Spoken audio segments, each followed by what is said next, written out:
Chapter 1047. Zhao Ying lowered her head with some embarrassment and whispered, Yan, but you have to be careful. Yang Ming, this guy, always pretends to be someone else's boyfriend, and then it becomes real, really? Although Wang Xiaoyan said so, she was very guilty in her heart. Zhao Ying seems to be right. I and Yang Ming. However, she still smiled and said, Sister Ying? You wouldn't be talking about yourself, right? I remember that when you went home during the holidays, you asked Yang Ming to pretend to be your boyfriend and call you. Zhao Ying's face was red. Wang Xiaoyan was talking about her heart. She asked, how do you know? During the holidays, Yang Ming came to get something. You gave him the key, and it scared me. I only found out after I asked. Wang Xiaoyan said. I am different. Zhao Ying quickly explained, I like him first, and then I pretended to be his boyfriend and girlfriend. I am talking about another girl and Yang Ming, you know quite a lot. Wang Xiaoyan said with a smile. No. Zhao Ying blushed and waved her hand. Finally, she dealt with it. Wang Xiaoyan breathed a sigh of relief. However, she really had to be careful when she was with Yang Ming in the future. She couldn't let Zhao Ying find any clues. Then, it would be difficult to explain. Now, can we eat? Wang Xiaoyan asked with a smile. Yan, you are making fun of me. Zhao Ying suddenly said shyly. Wang Xiaoyan smiled and took Zhao Ying's hand. Do you still want to eat hot pot? What do you have at home? Just eat at home. Since they were already home, Zhao Ying didn't want to go out. In the past few days, Yang Ming and Wang Xiaoyan had been staying at home. The two of them didn't want to go out to eat, so Yang Ming sent Zhang Jishan to the supermarket to buy some frozen food. Zhang Jishan was now a part-time follower of Yang Ming. In fact, there was really nothing for him to do at present. Instead of being an idle person, he was willing to run errands for Yang Ming. At least there was something to do. There are some frozen food. Let's go to the kitchen freezer and see. Wang Xiaoyan took Zhao Ying and walked to the kitchen. Zhang Jishan was a straightforward person. Yang Ming casually gave him $500, and in the end, he bought something that cost $500. 500 yuan of frozen food was enough to fill the entire freezer. Even if Yang Ming could eat, the two of them couldn't eat too much, so there was still a lot left. Yan, why do you have so many frozen food here? Opening the freezer, Zhao Ying was a little surprised. She didn't expect Wang Xiaoyan to store so many things. Wang Xiaoyan had to smile bitterly. Before Yang Ming came, the freezer wasn't plugged in. There was nothing in it. When Yang Ming came, he got so many things. If she ate alone, how long would it take? The two of them found some fast food fried dumplings and some microwavable snacks. Soon, they made a delicious meal. It was okay to eat this kind of thing once in a while, but if you eat it too much, you will feel bored. Zhao Ying ate these frozen food for the first time.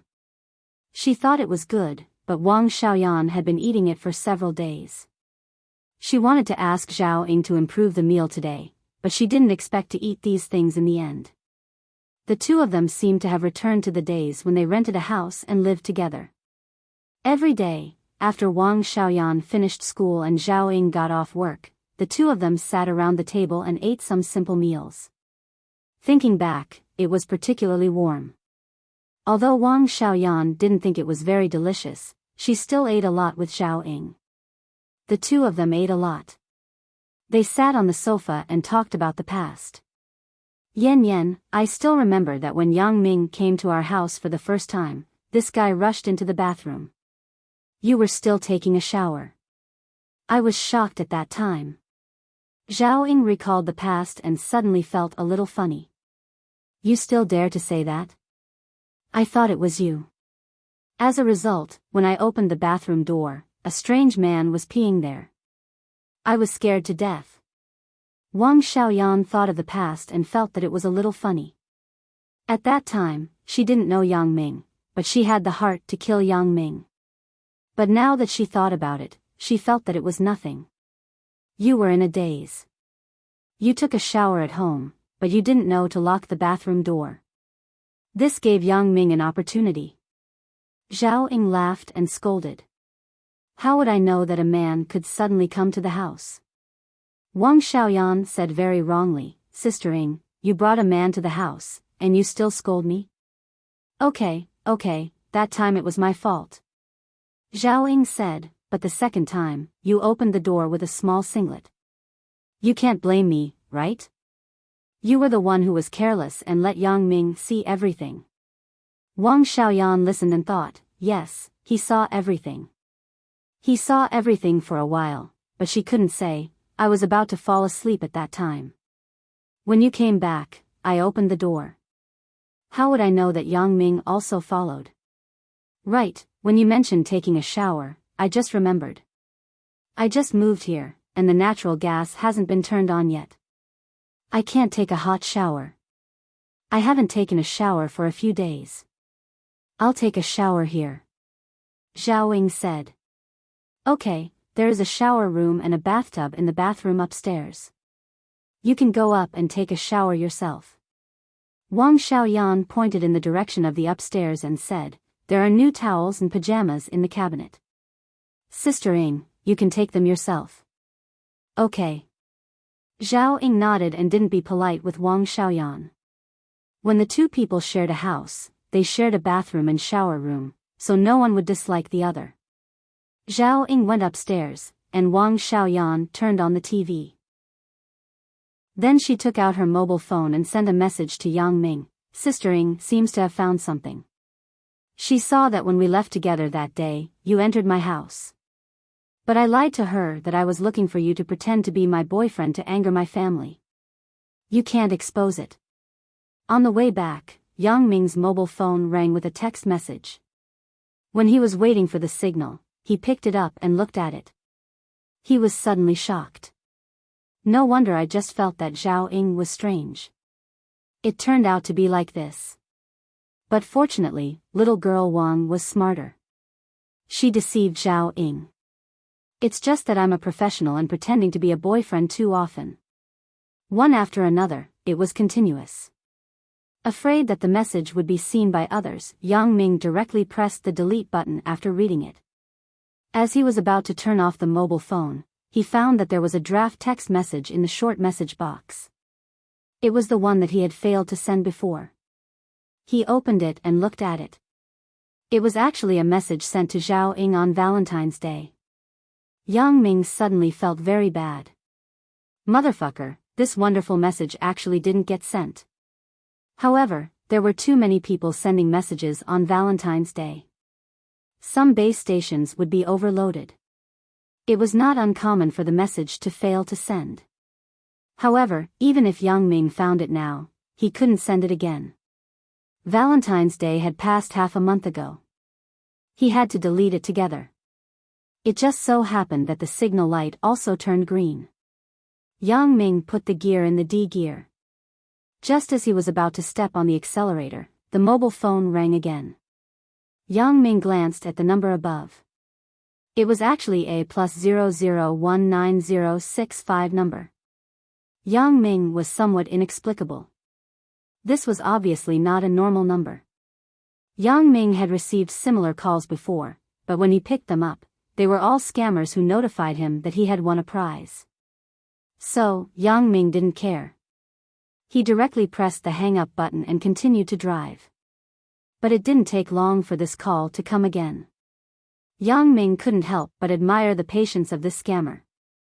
Generally, when a scammer's call was not answered, he would change the target. This person didn't give up. Yang Ming couldn't be helped. He had to pull the car to the side and slowly move forward. Then, he picked up the phone. Hello, who are you looking for? Because Yang Ming had already guessed that the other party might be a scammer, his tone was not very polite. Yang Ming? The other party asked tentatively. It's me. You are. Yang Ming heard that the other party actually knew his name. It was a bit strange, but his tone became much more friendly. Yang Ming, I am Huang Rongjin. On the other side of the phone, the familiar voice said. Second brother? Yang Ming was stunned.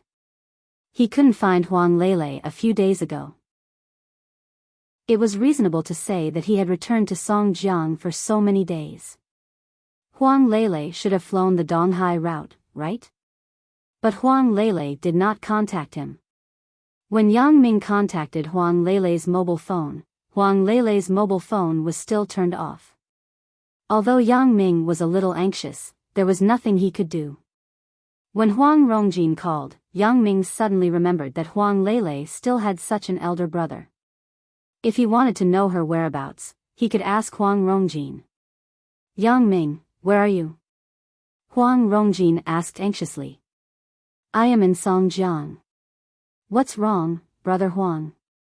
What's the matter? Yang Ming wondered why Huang Rongjin suddenly called him, and he seemed to be very anxious. Lele was locked up by her elder brother and father. Huang Rongjin said anxiously on the other side of the phone. What? Yang Ming was shocked and asked in horror, Second brother, what did you say? Huang Lele was locked up. Or by her elder brother and father? Yeah. Huang Rongjin said, I just learned the news, so I quickly called you to think of countermeasures. What the hell is going on? Why did they lock Lele up? Yang Ming's mood was very upset now. He didn't have the mood to drive. He parked the car and asked carefully.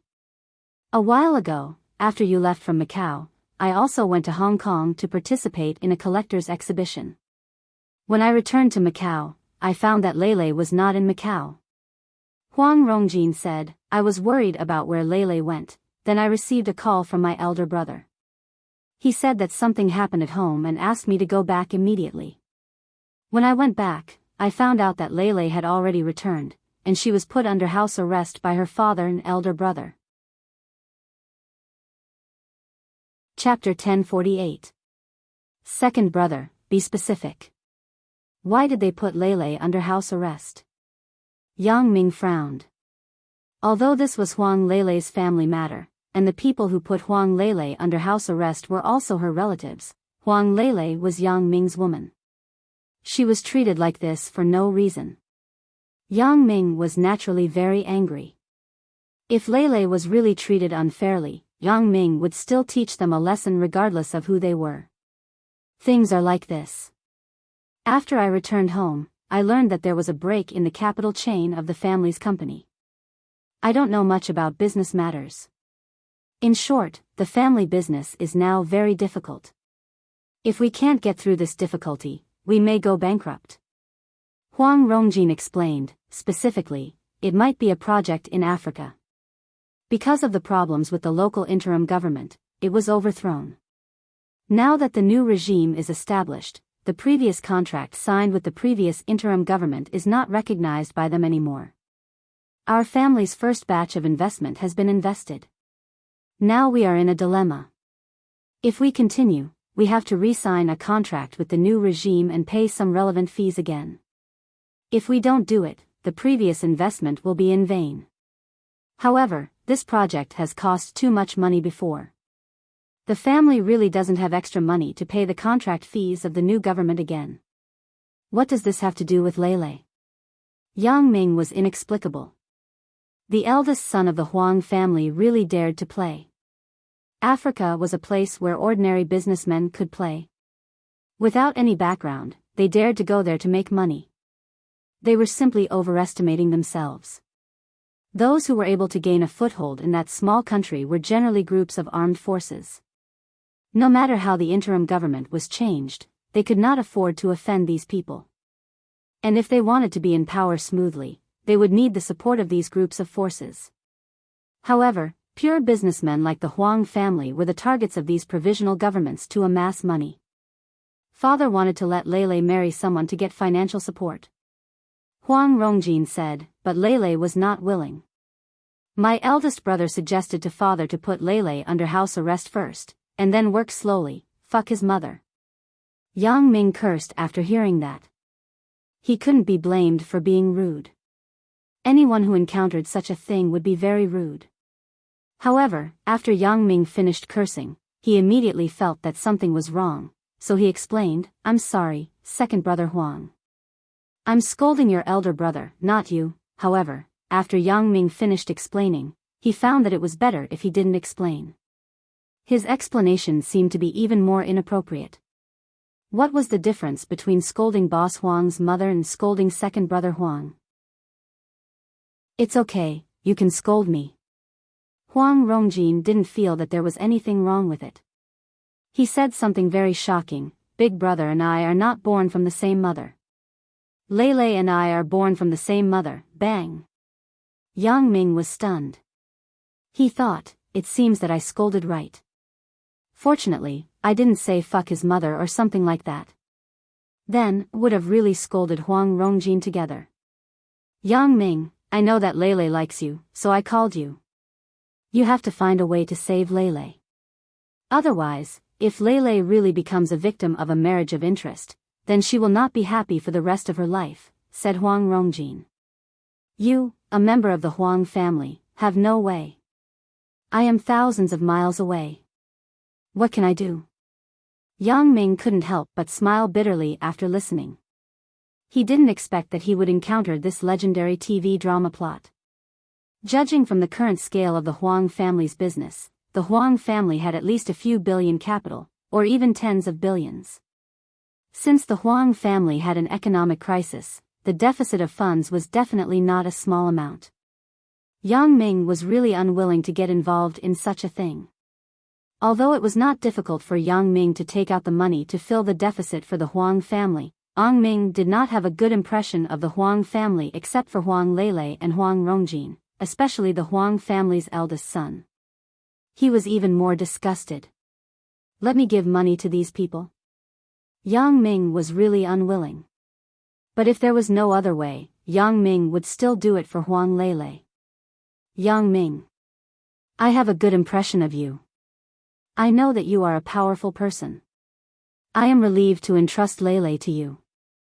Huang Rongjin smiled bitterly and said, "As a member of the Huang family, I can't do things that harm the interests of the Huang family. If I really do this, then how can I face my father and elder brother in the future? But similarly, as Lei's second brother, I don't want to see her unhappy. I don't want to see her unhappy. I hope that she will never participate in the family's disputes and live happily. So, I am really in a dilemma. In my position, I don't know what to do. I am calling you because I hope you can help me solve this problem. In short, I don't want to make Lei unhappy." Although Huang Rongjin said that he was a member of the Huang family and didn't want to do anything that would harm the interests of the Huang family, in fact, he was simply deceiving himself. He tipped off Yang Ming, which had actually harmed the interests of the family, because Yang Ming would never sit back and do nothing. However, Yang Ming also understood Huang Rongjin's difficulties. He could call Yang Ming, which proved that he was still on Huang Lei's side, but there were some things that he couldn't do personally. Moreover, even if he wanted to do it, the Huang family's eldest brother would not ask him to intervene. "Is there any progress on the marriage?" Yang Ming sighed and asked helplessly. "Not yet, but it's almost there." Huang Rongjin said, "My father also contacted a big family. Originally, the other party was not very interested in the marriage, but after his son saw Lei's photos, he was interested and asked his father to agree. But you also know that the marriage is actually just a means. After the marriage, they will support our family's investment in Africa. After all, this is not a trivial matter. It needs to be carefully examined and discussed before making a decision, so you still have time." Yang Ming breathed a sigh of relief. As long as there was time, it would be fine. "I will start school tomorrow. I can't leave right after school starts. That would be too unreasonable. As long as there was some time, I will find a way." "I got it. I will rush over as soon as possible, but if there is any news on your side, you must inform me immediately." Yang Ming told Huang Rongjin. "Do not worry. I will not joke about my sister's happiness." Huang Rongjin quickly promised. "Second brother, you tell Lei not to worry. It's not a big deal. I will help her solve the problem. Yang Ming said. I believe in you. Huang Rongjin said very solemnly after listening. Hanging up the phone, Yang Ming sighed. It's really one problem after another. The things at hand these days are a mess. Zhao Ying's matter has not been dealt with yet, and Huang Lele has an accident here. No wonder I couldn't contact Huang Lele before. However, this matter is easy to handle. Isn't it just a temporary government in a small African country? Yang Ming was not afraid of anyone. At most, he would go there personally and directly threaten the temporary person in charge of the temporary government. If the contract was not resolved, he would kill him directly. He was most afraid of people like Yang Ming. If he offended an assassin organization, he probably would not have a good life in the future. Even if Yang Ming really had no time to go there, it was easy to handle. He would pay the Huang family the same amount of money they lost in Africa. So Yang Ming was not particularly worried. Zhou Jiejia also heard Yang Ming's phone call in the car, but she couldn't hear what Huang Rongjin said, so she only heard Yang Ming's words. She didn't understand what was going on. Moreover, she had some things on her mind, so she didn't pay much attention to Yang Ming's phone call. Zhao Ying went upstairs and found the bathroom upstairs. After entering, the first thing she did was to lock the door. She had just talked to Wang Xiaoyan about not locking the door when taking a shower, so Zhao Ying's conditioned reflex was to lock the door. After putting the bathwater on, Zhao Ying began to take off her clothes. After putting her clothes one by one, the bathwater was almost done. Zhao Ying opened the cabinet that Wang Xiaoyan said and took out a towel and a new set of pajamas. As she was about to close the cabinet door, Zhao Ying's hands suddenly stopped, and her eyes stopped on a small box in the cabinet. Durex? Condoms? Zhao Ying was stunned. How did Wang Xiaoyan have this kind of thing? Zhao Ying was not a little girl. Naturally, she recognized this thing and knew what it was for. Although Zhao Ying knew that she should not be so nosy to touch Wang Xiaoyan's things, she had no choice. Her hand still unconsciously touched it and took the box of condoms in her hand. How did it open? Zhao Ying carefully opened the box, but she found that there were only 3 condoms left. The other 9 had long disappeared. This is, used by Wang Xiaoyan? Then, who did she use it with? Zhao Ying's breathing suddenly became rapid, and her arms couldn't help but tremble. She knew Wang Xiaoyan's character. When she lived with Wang Xiaoyan before, she was still a virgin, and Wang Xiaoyan was definitely not a casual girl. Now, she found this thing in her cabinet, then, could it be that it was with Yang Ming? Zhao Ying's heart suddenly trembled, because she could only think of this possibility. Since Wang Xiaoyan found Yang Ming to be her fake boyfriend, it meant that she didn't have a boyfriend yet. Since she didn't have a boyfriend, it was impossible to use this thing with others. She didn't buy it to blow up balloons, right? Therefore, the only one left was Yang Ming. Zhao Ying couldn't be blamed for thinking too much. She suspected that Yang Ming and Wang Xiaoyan had something going on. Although Wang Xiaoyan had explained it, now, how could she explain this box of used condoms? Chapter 1049. Although Zhao Ying did not want to doubt what Wang Xiaoyan said, and she did not want to complicate things, the facts were in front of her. She could not help but think so. Looking at the production date marked on the box, it was recently produced. Zhao Ying sighed secretly and carefully put the box back in its original state. She was a little sad and lost. She did not understand why Wang Xiaoyan wanted to deceive her. Even if she told the truth, what could she do? Yang Ming was very fickle. It wasn't that she didn't know. Even if she had something with Yang Ming, she wouldn't say anything. Moreover, she had no right to say anything. But now? Zhao Ying felt like a fool who was deceived by her best friend. Zhao Ying wanted all this to be a misunderstanding, a beautiful misunderstanding, but this possibility seemed to be small. Lying quietly in the bathtub, Zhao Ying's mind was blank. She did not know how to face Wang Xiaoyan and Yang Ming in the future. Should they be like before, or should they be strangers? Zhao Ying was really in a dilemma. Huang Lele was deceived into going home.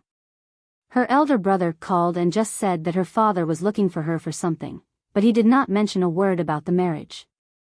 It was not until Huang Lele returned home that she knew that the family's investment in Africa had a problem. In the second half of last year, the Huang family invested in a giant gold mine in a small country in Africa, Country X, and spent $5 billion to buy the mine's 100-year mining rights. Of course, most of the money came from bank loans. In addition to the purchase funds, the mining equipment had been hired in the early stage and nearly $1 billion were spent. The total investment of the Huang family in this steel-iron mine was more than $6 billion. However, according to the calculation of the original ore content of this mine, it would take less than 100 years, about 20 years to recover the cost. After that, it would all be pure profit. With such a huge profit, how could the Huang family's eldest brother, Huang Rongtian, not be moved? After discussing with the family's old man, Huang Xiaofei, he put all his assets in. However, both Huang Rongtian and Huang Xiaofei made a fatal mistake, which was to ignore the political situation of Country X in Africa. In this kind of country where the government changed faster than the season, ordinary people could not participate in it. In just over half a year, the interim government that had signed the contract collapsed, and the former president took the money and fled. It was thought that the new government would not change the contracts signed by these businessmen in order to gain public support. In fact, most of the contracts did not change. Only the Huang family's contract was not recognized. The other merchants more or less had some private armed forces in the local area. No matter which government came to power, they would not easily provoke them. However, the Huang family was different. They were just businessmen and had no one to rely on in Country X. As soon as the new interim government was established, it tore up the previous contract between the government and the Huang family. They wanted to squeeze a large amount of military funds from the Huang family. Of course, if the Huang family could not take out the money, it was fine. The younger brother of the newly appointed acting president, General Kars, was an iron mine owner. This mine was directly handed over to him to manage, and there was no need to buy equipment. Due to the collapse of the interim government of this small country, the regime changed, so the contract signed by the Huang family previously became a piece of scrap paper. If they wanted to continue the development, they had to re-sign an agreement with the new regime leader. It was just that the other party made a very outrageous condition, and they also asked for $5 billion of gold mining rights. Although the contract this time seemed to be very generous, signing a 200-year agreement, Huang Rongtian also understood that the 200-year agreement was fake. Even if they signed an agreement for 1,000 years or 10,000 years, after the collapse of this interim government, the newly established regime would still not recognize it. For this kind of behavior of burning the bridge after crossing the river, the Huang family would never allow it. The Huang family was also a famous family in Singapore. They had a high social status. How could they stand such bullying? Huang Rongtian immediately looked for General Kars to reason, but when the black muzzle was placed on Huang Rongtian's head, Huang Rongtian suddenly woke up. In this small African country that had no diplomacy and had not joined the United Nations, there was no law to speak of. It could be said that the supreme leader here was the law. Those who disobeyed him were all killed by him. Huang Rongtian went back carefully in the sneer of General Kars. He did not dare to mention anything else. However, not daring to speak more did not mean that the Huang family would not do anything. Because Huang Rongtian was not reconciled, he was not willing to let his money go down the drain. However, it was simply impossible for him to take out $5 billion again. Most of the previous $5 billion were still mortgaged by the current industry and borrowed from the bank. Now that there was a problem with the mine in Africa, it was already good that the bank was not in a hurry to ask for a loan, let alone lend a sum of money from the bank. Just when Huang Rongtian was a little desperate, he suddenly got a very important news. The Li family also wanted to invest in the mineral mining industry in Africa. The Li family was also a big family, and its financial resources were comparable to the Huang family. It was just that the businesses operated by the two families were different, and there were few opportunities for cooperation. Now that he heard that the Li family was also preparing to invest in the mining industry, Huang Rongtian immediately became interested and found the current helmsman of the Li family, Li Tianjia. Moreover, according to reliable news, the Li family originally had business dealings with General Kars, which was the most important point. Li Tianjia was about the same age as Huang Rongtian. He was the eldest son of the Li family's old man, Li Zhicheng. Regarding Huang Rongtian's intention, Li Tianjia was very indifferent. He did not agree or disagree, but he just said that he would consider it. Huang Rongtian saw Li Tianjia's lukewarm attitude and knew that this matter was more uncertain. After all, there was no big benefit. Why would he want to get involved with you? In order to tie Li Tianjia to the same chariot, Huang Rongtian proposed the marriage. At first, Li Tianjia was not very interested, but when he saw the photo in Huang Rongtian's mobile phone, his eyes immediately straightened. Huang Rongtian called him a few times, and Li Tianjia was a little embarrassed and recovered. However, Huang Rongtian did not care at all. Instead, he was a little happy. It seemed that Li Tianjia was interested in Lele, so this matter was possible. Sure enough, Li Tianjia pretended to evade a few words and said, "Rongtian, I don't object to the marriage. Both of our families are famous families, and we are well matched in terms of social status. However, we still have to discuss this marriage with our parents, don't we? I am in favor of it in principle, but I still have to discuss it with my father." "That is not a problem," Huang Rongtian said happily after listening. After Huang Rongtian left, Li Tianjia told his father, Li Zhicheng, about Huang Rongjian's intention. Of course, even the marriage that Huang Rongtian mentioned was not concealed. Li Zhicheng listened to Li Tianjia's narration and did not immediately express his opinion. He was different from Huang Rongjian's father. Huang Rongtian's father, Huang Xiaofei, had handed over most of the power to Huang Rongtian, but Li Zhicheng did not.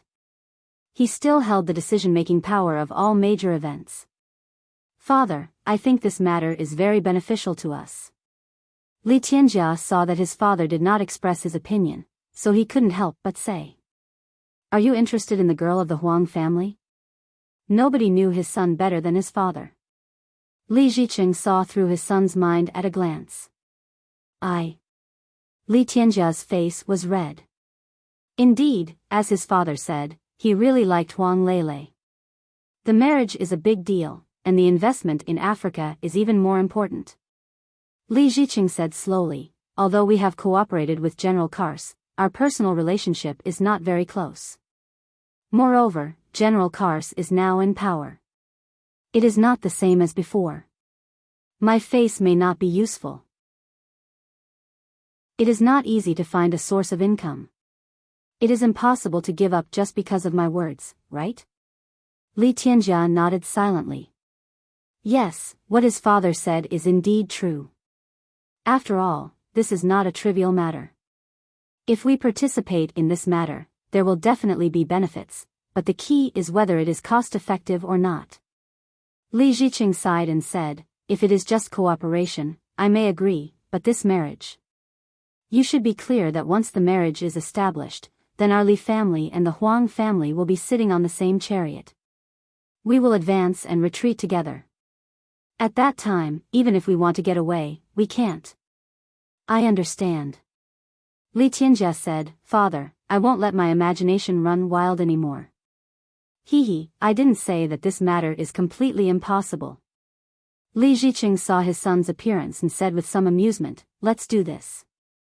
Let me think about it and see if this matter is cost-effective or not.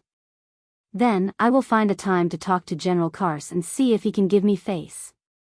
When General Kars was fighting for the world, he received financial support from Li Zhicheng. Although his current identity was not the same as before, General Kars was a nostalgic person. When he heard that the phone call was from Li Zhicheng, he was very enthusiastic to chat with him. However, when Li Zhicheng asked about the gold mine invested by the Huang family, it was a bit difficult.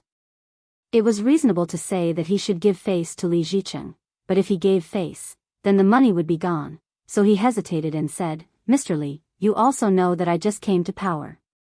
I need money everywhere. I understand what you mean, but I will also participate in the partnership of this gold mine, so I hope that the rent can be reduced," said Li Zicheng. "I will think about it, and then we will contact you again." General Kars still couldn't completely not give face to Li Zicheng, so he promised to consider it. Chapter 1050. Of course, the Huang family could also understand the meaning of the Li family at the moment. In this case, no one was willing to get involved. The gold mine in Africa was a treasure in a bottomless pit. Huang Rongtian had some regrets. He listened to the boast of his friend, saying that the adventurers made an astronomical figure in Africa overnight that was unimaginable in a lifetime. However, this was indeed not a lie. Many people did become super rich overnight, but many people became poor overnight. Everything was relative. If there was profit, there would be loss. It was no wonder that Huang Rongtian and his father, Huang Xiaofei, would be so hot-headed. In the face of huge profits, few people would be absolutely calm. Marx had long said that once there was a suitable profit, the capitalist would be bold. With 50% profit, it would take risks. For 100% profit, it would dare to trample all the laws of the world. With 300% profit, it would dare to commit any crime, even at the risk of being hanged. This was not wrong at all, not to mention that there was more than 300% profit in the gold mine in Africa. Therefore, Huang Rongtian would participate at all costs. However, in such a small country, not everyone could play well. Obviously, Huang Rongtian did not understand the rules of the game, so it was unwise to jump in. He had also investigated beforehand. Although the regime of Country X changed quickly, the interim government collapsed, and the new one came in. But for the domestic capitalists, as long as they paid taxes according to the regulations, they would not do anything to them. He had never heard of anyone breaking the contract. And Huang Rongtian was the first one. Why was he the first one? He ignored an important point. That was, the Huang family did not have a strong private armed force in Country X. The newly appointed Kars regime was not afraid of what tricks the Huang family would play. As for the local mine owners, General Kars did not dare to offend them. He had just taken over power, and he had not yet rested well. What's more, these people were united, and they were not a small armed force. If they really fought to the death, then Karsi would not be able to gain any advantage. Maybe other hostile forces would take advantage of the situation and drive him out of power. Therefore, General Kars would not do such a stupid thing. But the Huang family was different, so he would start with the Huang family. When Huang Rongtian realized this, he realized that it was too late. Africa was an adventurous country, and it was not a place where businessmen like them could play. As a business family, the Huang family still had many loyal business partners. It was not impossible for them to raise $5 billion. The key problem was, if they really raised the $5 billion, what if the Karsi regime collapsed and the new regime took over? Would they do the same thing again? This was not a question of whether or not it was possible, but it was very possible. From this matter, Huang Rongtian was also clear about his own weight. If he wanted to gain a foothold in Country X, it was impossible without his own powerful private armed forces. However, he was just a businessman. It was possible for him to gather some underworld members, but it was simply nonsense for him to gather an armed force. Was he going to give up the $6 billion that he had just thrown in? Not to mention that Huang Rongtian was unwilling, even Huang Xiaofei would not agree. However, Huang Rongtian did not dare to continue investing. This was a major matter that concerned the future of the Huang family. If this matter was not handled properly, then the Huang family would go bankrupt. Huang Rongtian and Huang Xiaofei discussed for a long time and finally came up with a countermeasure. That was to drag others into the water, find a partner, and let him invest more. Although their own shares would be diluted, and the money they earned would be less than before, in the case that they did not have to invest a penny, they could once again get the property rights of part of the gold mine. It was the best result. With this decision, the Huang family's father and son set their sights on Li Zicheng. The reason why they chose Li Zicheng was that he also had a mine in Africa. It was an iron mine. Although it was not big, there was also a small-scale security force in the local area. The most important point was that Li Zicheng and General Kars had cooperated. The location of his iron mine was where General Kars' original base was located. He had provided military funds to General Kars. In this way, with his participation, things should become smoother. Li Zicheng had 2 sons. The eldest son, Li Tianjia, was about the same age as Huang Rongtian. He was 26 years old and unmarried. The youngest son, Li Tianyu, was only in middle school this year, so he did not consider it. In order to let Li Zicheng really participate in it, Huang Rongtian and Huang Xiaofei discussed and proposed the means of marriage. Although Huang Lele was a few years younger than Li Tianjia, it did not matter. Huang Lele was spoiled since she was a child. She liked to follow her own temperament in everything, but this time was different. It was related to the future life and death of the Huang family, so Huang Xiaofei had to sacrifice his daughter's interests in exchange for the greater interests of the family. Although it sounded ridiculous, the facts were the facts. If you wanted to get something, you had to lose something. When Huang Lele returned home, she knew what happened. When she heard that her father wanted to marry her to the Li family, she immediately quarreled with her father. Then, she was put under house arrest by her father and was not allowed to go out. Although Huang Lele had the 40 billion patakas given to her by Yang Ming, which was equivalent to $6 billion, Huang Lele also knew that the family's matters could not be solved with money. What her father needed was the Li family's relationship, not just money. If there was no strong relationship in country X, no matter how much money was invested, it might be bankrupt in an instant. Therefore, Huang Lele hesitated again and again and did not take out the money. Although Huang Lele was relatively simple, she was not stupid. She knew that even if she took out the money, it would not change her father's mind. It was better to keep it in her hand as her final trump card. After Huang Rongjin returned home and learned that his sister was under house arrest, he was furious. He found his father and quarreled, but when his father explained the situation in Africa, Huang Rongjin was silent. He knew that this matter was important. His words would not change his father's mind, so he hesitated and called Yang Ming. In Huang Rongjin's eyes, Yang Ming was a mysterious and resourceful person. Although it was not clear whether Yang Ming could reverse the situation in Africa, Huang Rongjin still called Yang Ming. After all, Yang Ming was his sister's boyfriend. If something happened to Lele, it was natural to inform Yang Ming. Moreover, Huang Rongjin had an intuition that Yang Ming would definitely have a way. For the boyfriend in Huang Lele's mouth, Huang Xiaofei did not care. In his opinion, if he did not ask Huang Lele to return to Macau, she would naturally cut off contact with her so-called boyfriend, let alone the mainlanders. After Huang Rongjin called Yang Ming, he was not idle. Instead, he began to collect information on General Kars in Country X. He hoped that these things could help Yang Ming. The Huang family had been dealing with General Kars during this time, so they also collected detailed information on him. Huang Rongjin secretly copied these materials. Africa? Gold mine? Yang Ming shook his head. This Huang Lele's elder brother really dared to be whimsical. Is that a place for him to go?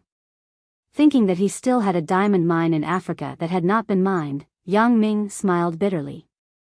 I don't have time to manage the diamond mine. This Huang family is still so enthusiastic. If it really doesn't work, I'll just let them mine diamonds instead. It will be a joint venture. For the diamond mine, Yang Ming was not afraid that anyone would dare to renege on his debt. In the small country where the diamond mine was located, no matter how the temporary regime changed, some high-level people knew the identity of the owner of the diamond mine. Who dared to renege? Wasn't that looking for death? Yang Ming did not know which country his diamond mine belonged to. Yang Ming planned to ask Fang Tian another day. Jejia, how do you feel these days? Are there any sequelae? Yang Ming decided to put Huang Leilei's matter aside first. After all, it was not urgent. Even if he was anxious, it was useless. Zhou Jejia's injury was in her head, so Yang Ming was so cautious. He was afraid that Zhou Jejia would have intermittent headaches. It's okay. The injured place doesn't hurt at all. Zhou Jejia shook her head. Then, do you remember what happened before? This was what Yang Ming was concerned about. Zhou Jejia couldn't always lose her memory like this, right? His relationship with her was a little awkward. At first, he agreed with Chen Mingyan's opinion and brought Zhou Jejia home, but later, Yang Ming found that Zhou Jejia was very shy. It was almost impossible to push her down without any development. Although Yang Ming believed that if he insisted on doing so, Zhou Jejia would not object, this was not the result that Yang Ming wanted. For Zhou Jejia, this girl, even if Yang Ming didn't love her deeply, he had certain feelings for her. It was just that the two people were limited to the extent of liking each other, but they lacked the process of love. It was too reckless to push her down directly. It was also disrespectful to Zhou Jejia. Therefore, Yang Ming wanted Zhou Jejia to recover her memory as soon as possible so that he could give her a perfect relationship. The two people were classmates. When they sat together in class, there was no need to worry that their feelings would not quickly warm up. Before, Zhou Jejia also wanted to talk to Yang Ming about her amnesia. When she saw that Yang Ming mentioned it first, she hesitated. She didn't know how to open her mouth. She couldn't say that she was pretending to have amnesia, right? Chapter 1051. Zhou Jejia didn't want to lie to Yang Ming, but she had to lie to him. For Lin Jian's excuse, Zhou Jejia could only use it again. Yang Ming, when I was at home, I looked through the diary I wrote before, and remembered some things. Zhou Jejia hesitated and said, but, I found out. In fact, I'm not your girlfriend. I have always been chasing you. When Zhou Jejia said this sentence, it was actually a great determination. Once this sentence was said, then the relationship between the two people would return to the previous good friend relationship. Zhou Jejia couldn't pretend to be a fool and continue to stay in Yang Ming's house. After all, Yang Ming hadn't accepted her yet. What was the matter with her being here? Yang Ming listened to Zhou Jejia's words and was suddenly stunned. He didn't expect Zhou Jejia to remember the previous things. Then, he didn't need to say anything more, so he said, Jejia, you remembered it yourself? That's great. I was just about to talk to you about this. Zhou Jejia's face suddenly turned pale. She said with some sadness, I remember it all. Yang Ming, you can rest assured. I know what to do. I will move back to the dormitory in school tomorrow. Yang Ming looked at Zhou Jejia's expression. He was somewhat inexplicable. Why did you leave just like that? What the hell is going on? Jejia, what are you talking about? Why do you want to leave? Didn't you just say that it's great? Zhou Jejia said with disappointment, I remember everything. I'm not your girlfriend, so you said that. What are you talking about? Yang Ming was a little dumbfounded after listening. He said, Jejia, what I meant by great is that it's great that you recovered your memory. Ugh, it's not that it's great that you're not my girlfriend. I didn't mean to drive you away. I'm not your girlfriend. Why do I still live in your house? Zhou Jejia looked at Yang Ming's nervous and anxious look, and her heart was relieved. Perhaps, I misunderstood. Yang Ming didn't mean to drive me away at all. Thinking of that night, Yang Ming kissed and hugged her. It didn't seem to be fake, but it seemed that he really liked her. Zhou Jejia was somewhat happy again. It seemed that she was confused because she was concerned. Jejia, in fact, through this incident, I fully understand you. When you were in a coma, I read the diary you wrote before. And know that the incident wasn't your fault, you to be bewitched by others. You too. You. In the beginning, Zhou Jiejia was a little moved when she listened to Yang Ming's words. After all, this was Yang Ming admitting that he forgave her and didn't mind the past, so Zhou Jiejia was still very happy. However, the later words were getting more and more outrageous. Zhou Jiejia suddenly lowered her head embarrassedly. You, don't talk nonsense, haha, sorry. I digressed from the topic. Yang Ming laughed twice. Sorry. It wasn't intentional. In fact, how was Yang Ming not intentional? He was actually intentional. He saw that the atmosphere between the two was a bit unnatural, so he deliberately said this. Sure enough, the atmosphere became much better than before. Zhou Jiejia was no longer so sad. Then, you mean? Zhou Jiejia was a little flustered in her heart. She didn't know what to say. My meaning is very simple. You like me, and I like you. Now we lack the process of falling in love, but it doesn't matter. Take your time. Yang Ming smiled and said, you can stay here first. Don't worry. I won't do anything to you. I have always been very serious. Zhou Jiejia thought, if you are serious, then there won't be anyone who is not serious. Obviously, he isn't my boyfriend, but he lied to me. He hugged me, kissed and touched me. Zhou Jiejia couldn't refuse. Thinking of what happened that night, Zhou Jiejia's face was a little hot. However, after hearing Yang Ming's words, Zhou Jiejia was completely relieved. Yang Ming didn't want to drive her away, but he wanted to have a relationship with her again. How could this not make Zhou Jiejia happy? Although being with Yang Ming was her ultimate goal, which girl didn't look forward to a passionate love? The process was also very important. You have Chen Mengyan and Lin Jian. Naturally, you won't be in a hurry. Zhou Jiejia complained. Tonight, isn't it just the two of us? Yang Ming suddenly said with a sly smile. Ah. Zhou Jiejia was shocked. She was so scared that she subconsciously leaned against the car door. Although Yang Ming had seen, kissed, and touched her, girls were like this. They would always have conditioned reflexes. I'm just kidding. We have 2 rooms. Yang Ming smiled and said, it's like a book called Cohabitation with the Campus Belle. It's about cohabitation first and then falling in love. Stop it. Zhou Jiejia's face was red as she moved back to her normal position. Hey, are you leaving or not? Someone knocked on the window outside the car. Yang Ming just wanted to talk to Zhou Jiejia, so he parked the car on the side of the road. Now, when he looked up, it was his parking position that delayed the unloading of a supermarket's truck. So, he smiled apologetically, started the car, and drove away. Well, don't think so much. Yang Ming smiled and said, don't blame Mengyan. She also felt that you had suffered a lot, so she took advantage of your amnesia to make you my girlfriend. How can I blame her? Zhou Jiejia shook her head. I'm very happy that she can accept me. Before this, I was afraid that she would not agree. Mengyan, this person, seems to be very narrow-minded. In fact, she is very kind. You will know when you get to know her more. Yang Ming smiled and said. I know.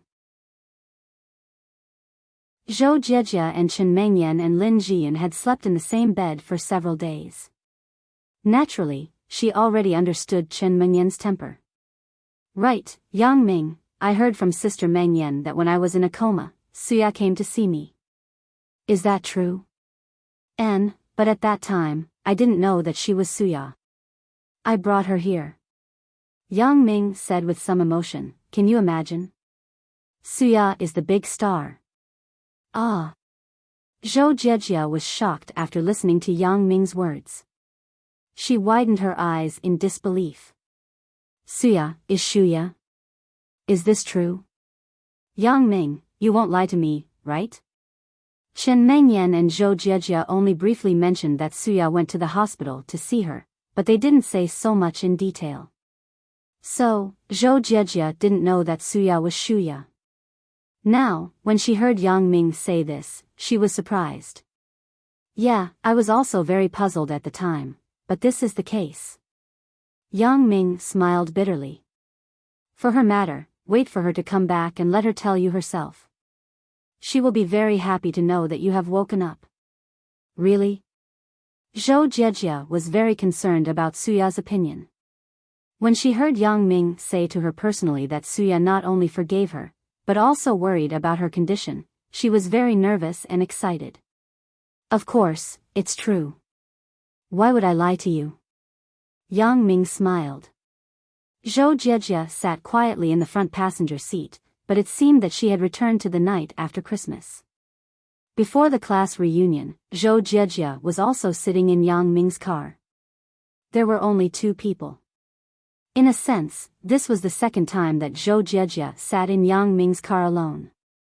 When the 2 people talked about it, Zhou Jiejia was relieved. She was still nervous all the way. She was afraid that she would pass by Yang Ming. However, what surprised her was that Yang Ming put forward a more constructive suggestion to live together first and then fall in love. Thinking about it, Zhou Jiejia felt embarrassed. What if Yang Ming treats me like that night?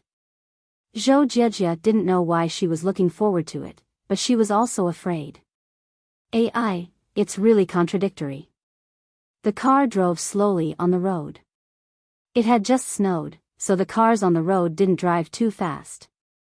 When the sun came out, the road was as smooth as a mirror.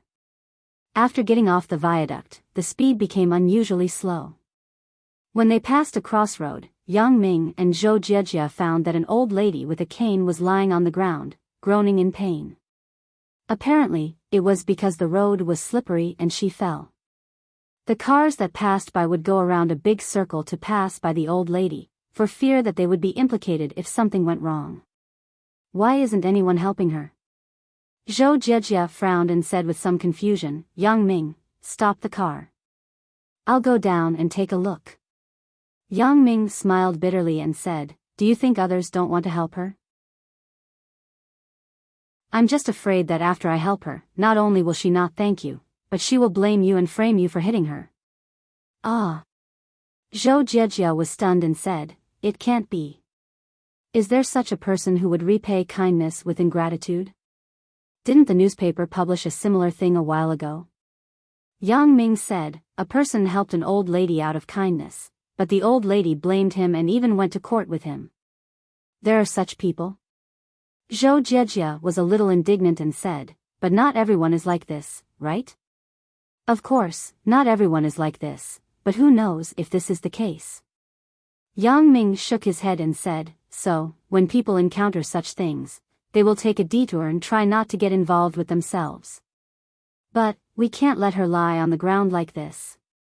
Zhou Jiejia was worried about the old lady's safety.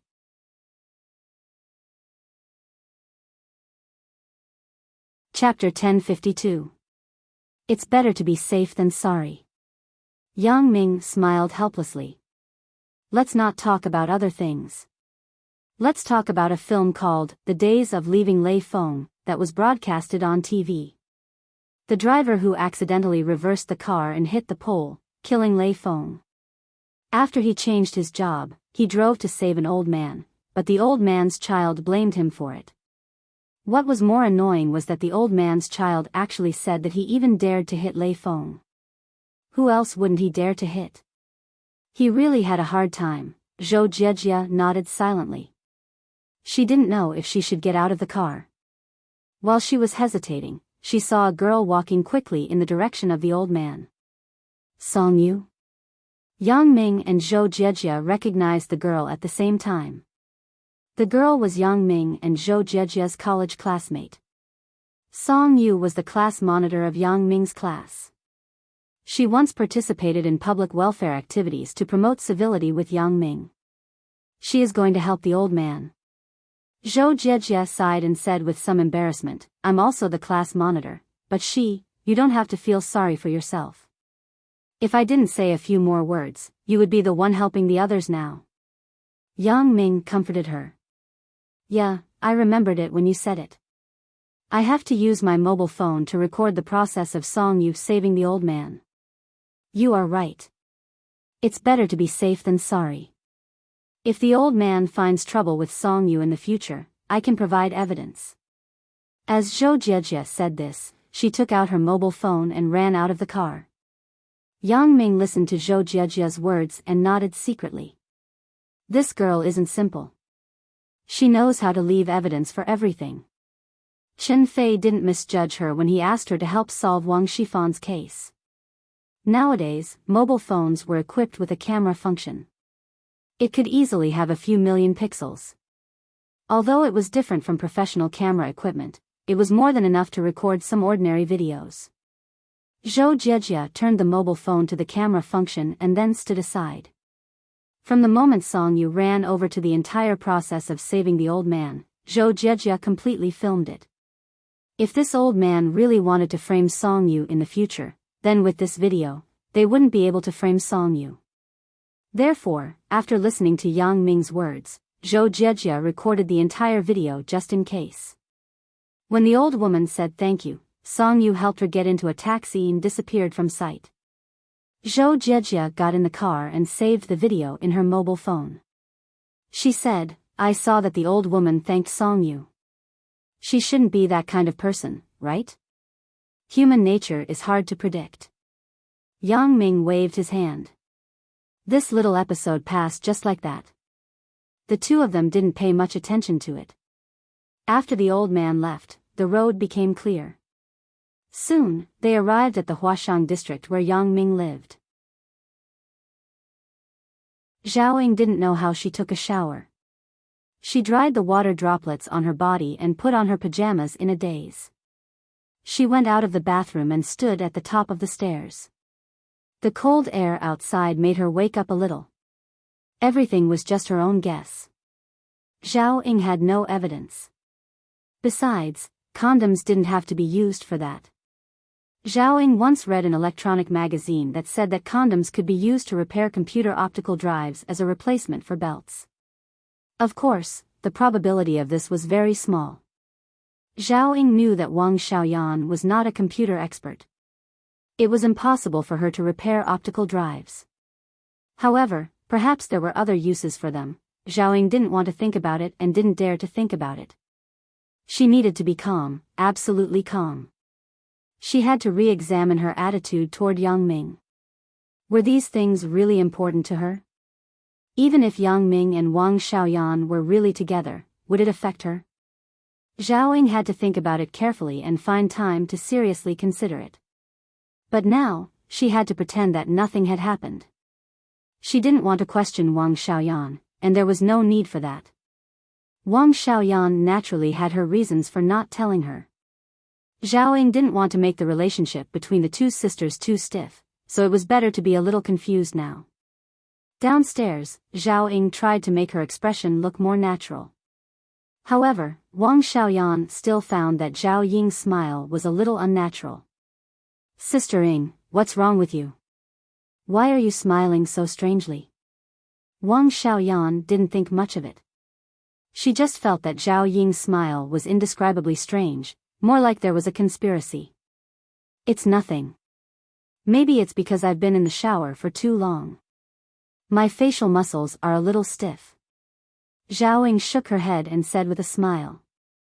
Oh, I've been in the shower for a long time. Wang Xiaoyan stretched on the sofa and said, I'm going to sleep. Sister Ying, you can stay here tonight. We haven't had a private conversation for a long time, ah. Zhao Ying was shocked and quickly refused. Not tonight. You will start school tomorrow. You have to prepare, and I still have a paper to write. Zhao Ying was afraid that if she stayed with Wang Xiaoyan for too long, she would reveal a flaw. At least not today. She had to go home and adjust her mood. I have nothing to pack. Besides, I'm just going to report tomorrow and get a new book. There's nothing to do. Wang Xiaoyan said, your paper can also be written here. No, the information is at home. It's too troublesome to bring it here. Next time. Zhao Ying hurriedly waved her hand. Then I'll go back first, Yan Yan. You're leaving so soon. Wang Xiaoyan was somewhat inexplicable. Sister Ying, your hair hasn't dried yet. You'll catch a cold if you go out. It's okay. My house is close. I'll be there soon. Zhao Ying waved to Wang Xiaoyan in a panic, and then quickly walked out the door. Wait, Sister Ying, I'll send you. Wang Xiaoyan stood up from the sofa and put on her slippers, but she saw that Zhao Ying had already left the door. Wang Xiaoyan was very puzzled. Why did Zhao Ying leave in such a hurry? She shook her head, closed the door, and went upstairs. She was a little sleepy just now. Wang Xiaoyan planned to have a good sleep. In the past few days, Yang Ming was here, so she didn't sleep well for several nights. Wang Xiaoyan was a person who didn't admit defeat. Although she couldn't stand it later, she still gritted her teeth and persisted. Lying on the bed, he fell asleep in a daze. He also put the matter of Zhao Ying to the back of his mind. Yang Ming and Zhou Jiejia returned to the villa together. Auntie Li was wiping the floor. When she saw Yang Ming and Zhou Jiejia come back, she quickly greeted them. After Chen Mengyan went home, Yang Ming didn't return to the villa. He had been staying with Wang Xiaoyan, so he hadn't come back for several days.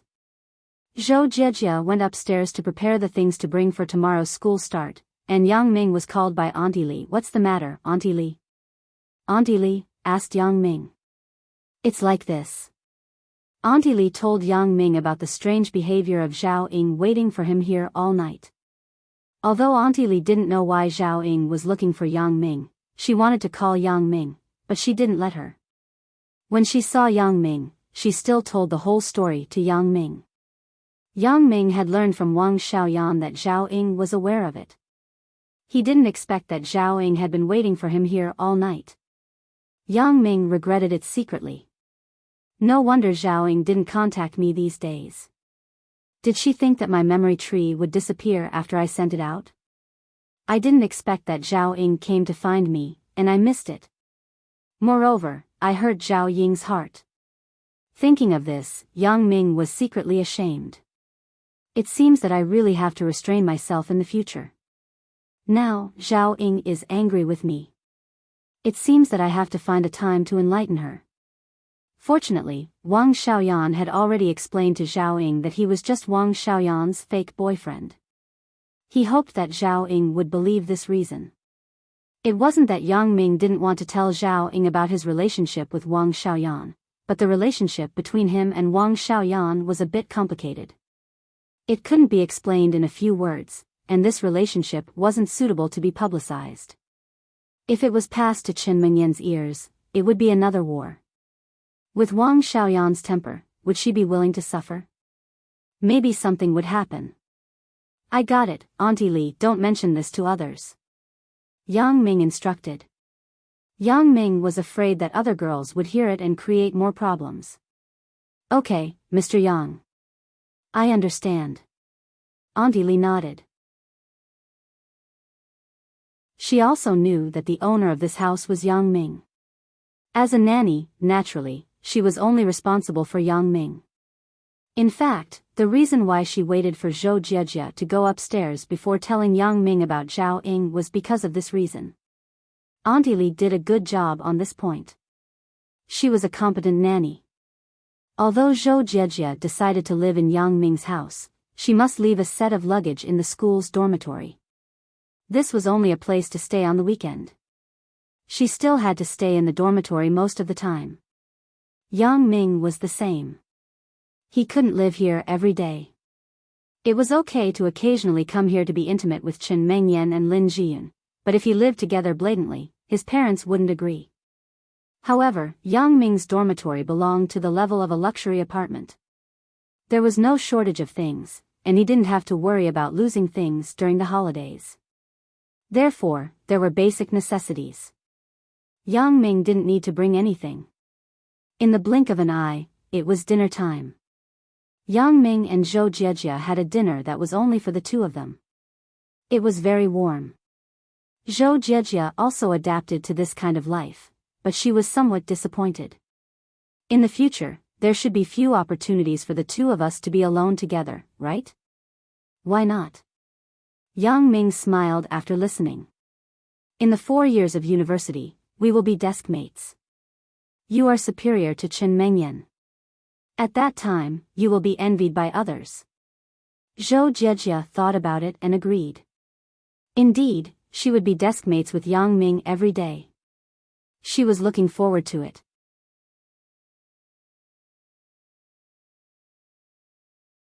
Chapter 1053. In the evening, although Yang Ming wanted to sleep with Zhou Jiejia, he had already said it before. He couldn't go back on his words. Besides, he really had to give Zhou Jiejia some time to adapt. So, after Yang Ming and Zhou Jiejia had dinner, they went back to their respective rooms. Zhou Jiejia went back to her own room, and Yang Ming didn't go to the master bedroom, but he went to the guest room where he slept before. Back in the room, Yang Ming turned on the computer. He wanted to use the identity of a netizen to enlighten Zhao Ying, but he suddenly remembered that Zhao Ying's new house didn't have internet access. Although he had applied for broadband installation, there were too many new users in the community. He had to queue for several days. He casually opened his QQ and saw a small profile picture that kept flashing. It was Little Fox Fairy. Are you there? Are you there? Urgent matter. Contact me immediately after you go online. Little Fox Fairy sent more than a dozen similar messages. Yang Ming was somewhat inexplicable. He didn't know what she was looking for, so he replied, I am here. What's the matter? Yang Ming's message was not sent for long, and Little Fox Fairy replied, something happened to Lele. Do you know? Yang Ming frowned. He didn't know which Little Fox Fairy was referring to. Indeed, something really happened to Huang Lele, but Yang Ming just knew about it. How did Little Fox Fairy know? Therefore, Yang Ming didn't say that he knew, but he didn't say that he didn't know. He just typed, what's the matter? Lele's family is forcing her to get married. Such a big thing, and you really don't know. I don't know what you do as a boyfriend. Little Fox Fairy sent an angry emoji over. Yang Ming saw the message sent by Little Fox Fairy, and he was suddenly stunned. Does Little Fox Fairy really know about Lele's matter? He asked, baffled, how did you know? You don't have to worry about how I know. Do you know about this matter or not? Why aren't you worried at all? Little Fox Fairy said in a hurry. Lele is my wife. I'm not worried, why are you worried? Yang Ming sent a sweating emoji. Nonsense, Lele is my good friend, of course I am anxious. Little Fox Immortal said. I just received the news from another source. How did you know? Yang Ming had some doubts about the identity of Little Fox Fairy. Logically, she shouldn't know about Huang Lele's matter. Huang Lele was under house arrest. Obviously, she could not contact the outside world. How did she find Little Fox Fairy? Yang Ming wanted to find Zhou Jiejia to help investigate the details of Little Fox Fairy. He believed that with Zhou Jiejia's technical strength, it should be easy to find the location where Little Fox Fairy went online. However, Yang Ming hesitated and decided to forget about it. Was he making a mountain out of a molehill? When Yang Ming saw Little Fox Fairy's next words, he suddenly realized that he had almost made a mountain out of a molehill. Lele can go online. However, her computer is limited to chat tools such as QQ. She can only go to the game. She told me in the game. Little Fox Fairy explained. It turned out to be this case. Don't worry.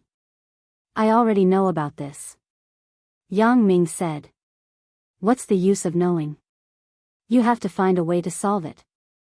Little Fox Fairy said in a hurry. It must be solved.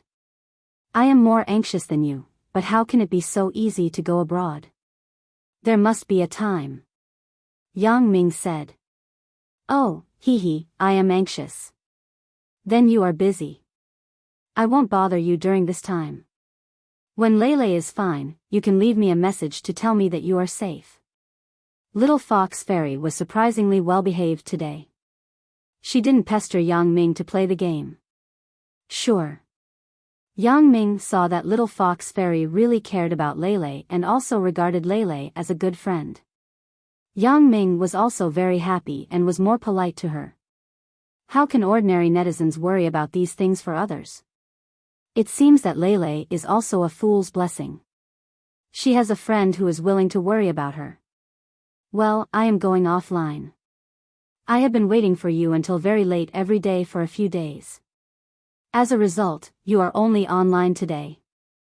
Little Fox Fairy complained. I am sorry. I have been busy with other things these days. I didn't take the time to go online. Yang Ming explained apologetically. Well, I won't talk to you anymore. I am going to sleep. Tomorrow is the start of school. I have to get up early. Little Fox Fairy said. Yang Ming was stunned. He didn't expect Little Fox Fairy to be a student. Tomorrow is March 1st, the day when Songjiang's various universities officially start school. It seemed that Little Fox Fairy should be a college student. However, what she did had little to do with Yang Ming. Yang Ming didn't want to meet her, so he didn't think much about it. Looking at other people's messages, I am a superstar left a message for Yang Ming. I perform every day. I am so tired. I miss you very much. Although it was a few simple words, it contained Suya's deep love. As a superstar, Suya's every move was under public scrutiny, so she rarely said such childish words, but Yang Ming was an exception. I miss you, too. Jiejia has woken up. If there is a chance, you should meet. Yang Ming replied. After leaving the message, Yang Ming turned off the computer and put it aside. Looking at Zhou Jiejia's room with X-ray vision, he found that she had slept peacefully. However, the door was not locked. He didn't know if she forgot, or she really didn't guard against him. However, with Zhou Jiejia's careful character, the second possibility should be more likely. That was, Zhou Jiejia believed in him. However, even if he wanted to do something, he believed that Zhou Jiejia would not oppose it. However, Yang Ming couldn't be the kind of person who went back on his words. Since he promised Zhou Jiejia, he wouldn't violate it. Looking at the time on the mobile phone, it was not yet 12 o'clock. It was still early, so Yang Ming tiptoed out of the window and came to Wang Xiaoyan's villa. This kind of sneaky feeling made Yang Ming feel very excited. It was like having an affair. Wang Xiaoyan was sleeping soundly. In a daze, she felt that there was suddenly a person beside her. She was shocked. She suddenly woke up and asked, "Who is it?" Wang Xiaoyan was a little surprised. Why did someone come in? But the alarm in the villa didn't sound. When she saw the familiar figure in the dark, Wang Xiaoyan was relieved and complained, "Yang Ming, what are you doing? You tiptoed in. You scared me to death." The alarms in the villa were installed by Yang Ming himself, so he was very familiar with them. It was normal that Yang Ming didn't trigger the alarm when he came in. "I was afraid that you would miss me, so I came to see you." Yang Ming smiled. "Who misses you? If you didn't come, I would have slept well." Wang Xiaoyan started to sleep after Zhao Ying left. It was about 6 o'clock in the evening. She slept until 12 o'clock now. She slept for 6 hours. She was almost asleep.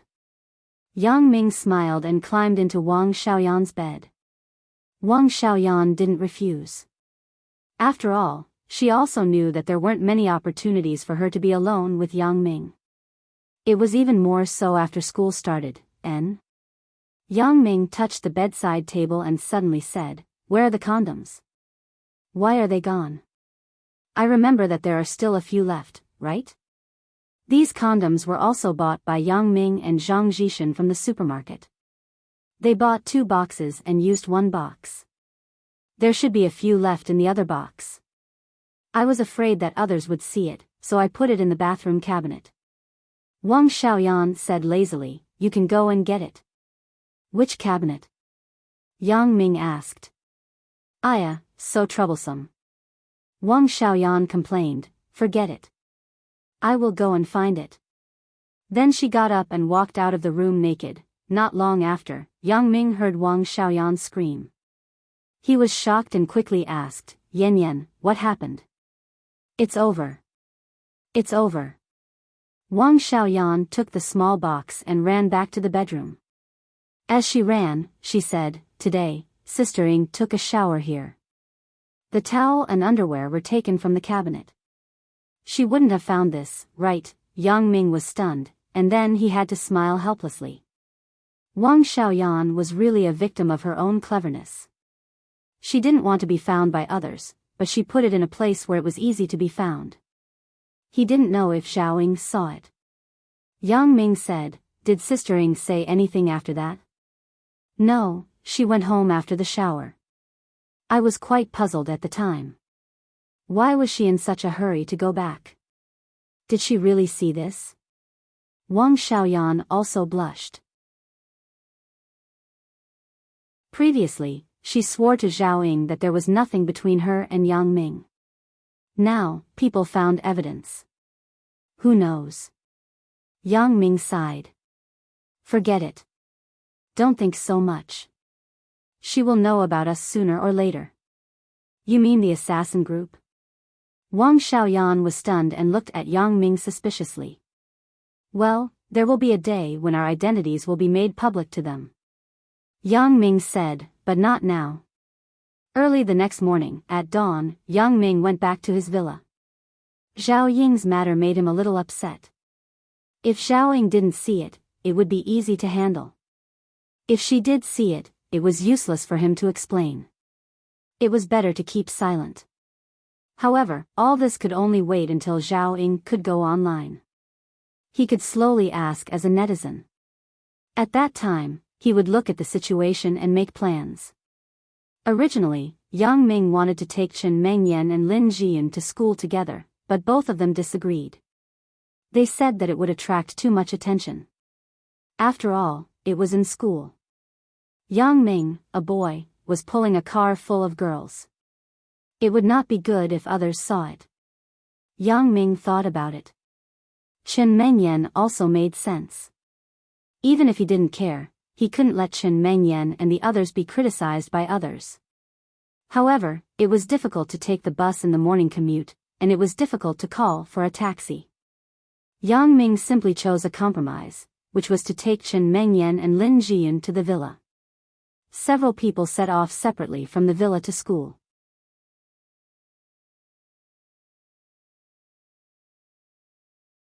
Chapter 1054. Yang Ming naturally went with Chen Mengyan, and Lin Jian and Zhou Jiejia went together. However, in this way, Chen Mengyan was a little embarrassed. She simply left Yang Ming and went with Lin Jian and Zhou Jiejia. Only Yang Ming was left. He drove slowly behind, like a bodyguard for the three of them. After arriving at the school, they naturally separated. However, Yang Ming and Zhou Jiejia went together. Both of them were in the computer science department. They belonged to the same instructor, so naturally, they went to register together.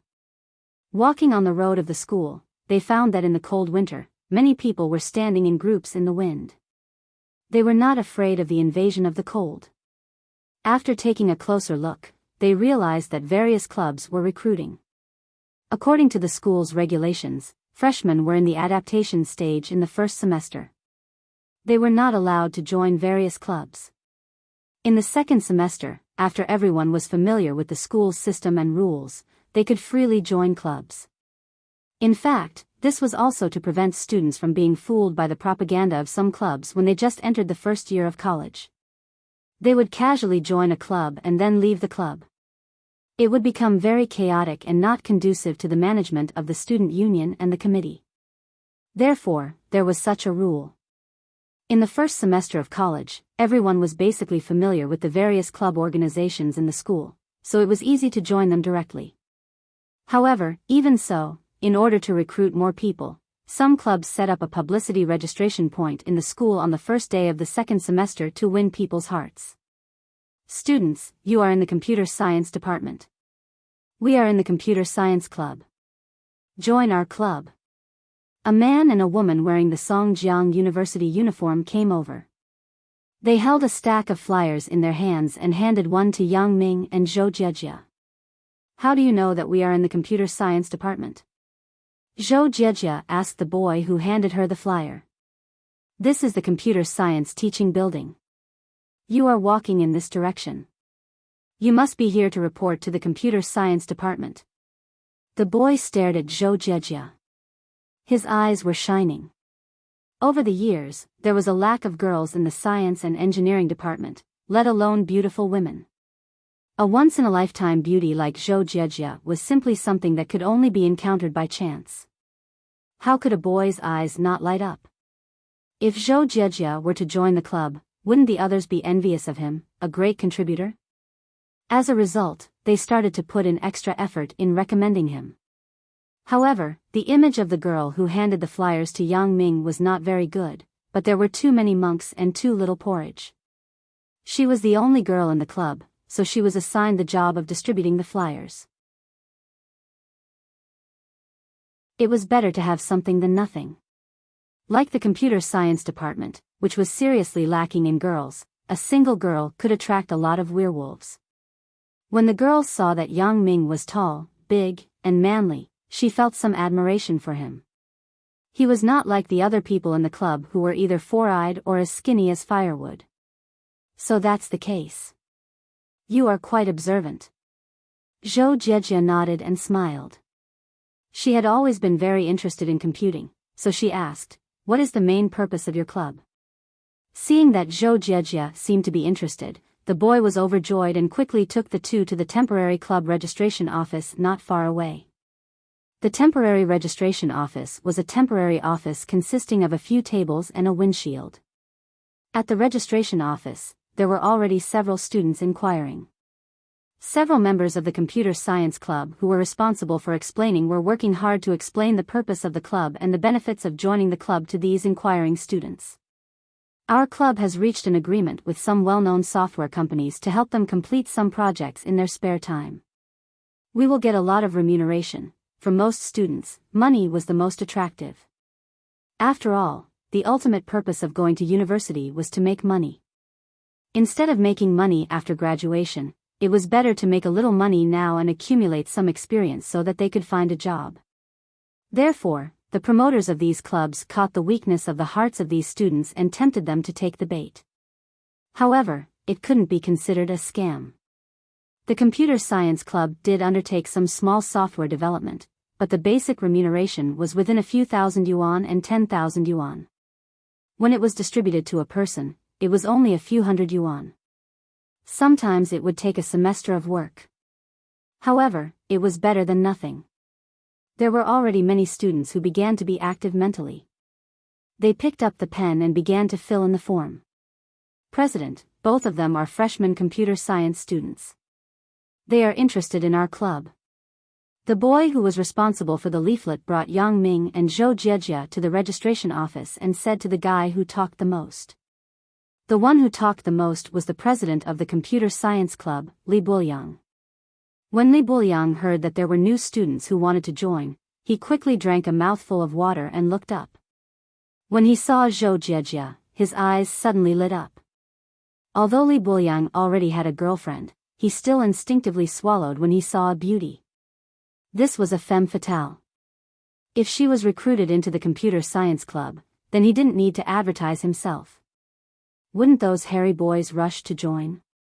Li Buliang's eyes turned and decided to put some effort into Zhou Jiejie to recruit her into the computer science club. This was a living signboard. Zhou Jiejie standing here was better than saying 100 words. Sure enough, when Zhou Jiejie stood here, the boys who were still hesitating whether to join the computer science club did not hesitate to sign their names at the bottom right of the registration form. Seeing that this effect was immediate, Li Buliang was even more excited. He made up his mind to win Zhou Jiejie. 2 students, please sit down. Li Buliang gave the girl a look and asked her to greet Yang Ming. This was the only girl. There was no way. He could only use her. The girl brought chairs for Yang Ming and Zhou Jiejie and asked them to sit down. Li Buliang cleared his throat and began to say, "Our computer science club is a comprehensive club organization that integrates the development, use, and maintenance of computer hardware and software." Speaking of this, Zhou Jiejie's expression was as usual. She didn't show any intention of joining or not joining. Li Buliang knew that these ordinary things couldn't attract Zhou Jiejie, so he turned his eyes and said, "Moreover, our computer science club is a hacker organization." Huh. The few students who wanted to join the computer science club were stunned. They looked at Li Buliang curiously. Hackers were a mysterious existence in the eyes of many college students. Hackers were like internet heroes. They were chivalrous on the internet, punishing the strong and helping the weak. They were proud in the ocean of the internet. College students were people with a strong sense of justice. Especially when national interests were damaged, they would stand up, shout angrily, and be filled with righteous indignation.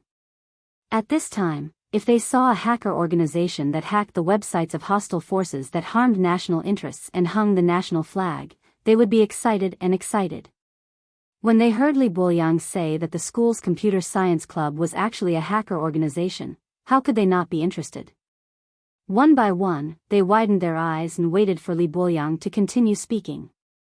Although Li Buliang knew a little about hacking technology and was also a peripheral member of a small hacker group, he was far from the core. Not to mention attacking foreign official websites, even attacking the campus internet was somewhat difficult. However, Li Buliang felt that girls worshipped heroes. Hackers were mysterious heroes. Since Zhou Jiejie was a computer enthusiast, then she must have heard of hackers. Li Buliang looked at the stunned students around him with some pride. Finally, his eyes fell on Zhou Jiejie, but he was disappointed to find that Zhou Jiejie's expression was still very calm. Li Buliang didn't give up and continued, "For example, I participated in the challenge between the Summer of Youth hacker group and the American hacker group in the past." "Oh? Is that so?" Zhou Jiejie finally reacted. She looked at Li Buliang and asked. Seeing that Zhou Jiejie finally spoke, Li Buliang suddenly saw hope and quickly continued, "Of course, I participated in the challenge on behalf of our SFH Phoenix hacker group." SFH Phoenix hacker group? I know. Zhou Jiejie frowned. She knew about this hacker group. It was a small hacker group in China, but what they studied was not network protocols, but satellite positioning systems. Moreover, Zhou Jiejie didn't remember what the SFH Phoenix hacker group achieved in last year's hacker challenge. How is it? Have you heard of it? When Li Buliang heard that Zhou Jiejie knew about this organization, he was immediately overjoyed. He was excited and started to talk nonsense. "I am a member of this organization. Last year, under my leadership, our organization achieved a little impressive results, and was praised by the #1 hacker in China. I love Little Ming." "You know I love Little Ming?" Zhou Jiejie's face suddenly turned red. She glanced at Yang Ming with the corner of her eyes and found that his face was as usual. She was relieved. "Yeah, when it comes to this, I love Little Ming. He is the #1 hacker in China. He is very mysterious. You must have heard of it, right?" Li Buliang nodded and said, "I have heard of it." Zhou Jiejie pursed her lips and said, "Hey, I love Little Ming is very mysterious. He is elusive on the internet. He does not belong to any hacker group. He is known as the king of hackers." Li Buliang said incessantly. "King of hackers?" Yang Ming sweated after listening. "Isn't that a fight with me? I am the king of assassins. This I love Little Ming is actually the king of hackers. It's just that this name is a bit fucked up. I love Little Ming. It's funny. It's like a primary school student making sentences."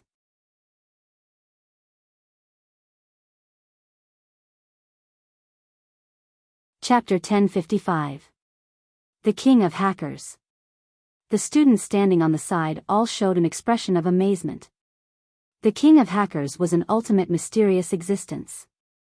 In the field of computer science in China, no one did not know this name. He was a genius in the hacker world, but no one knew whether he was a man or a woman, and how old he was. They only knew that no computer problem could baffle him. The president of the computer club, Li Buoyang, seemed to know I love little Ming. A few members who were good at flattering immediately asked, President Li, do you know the king of hackers?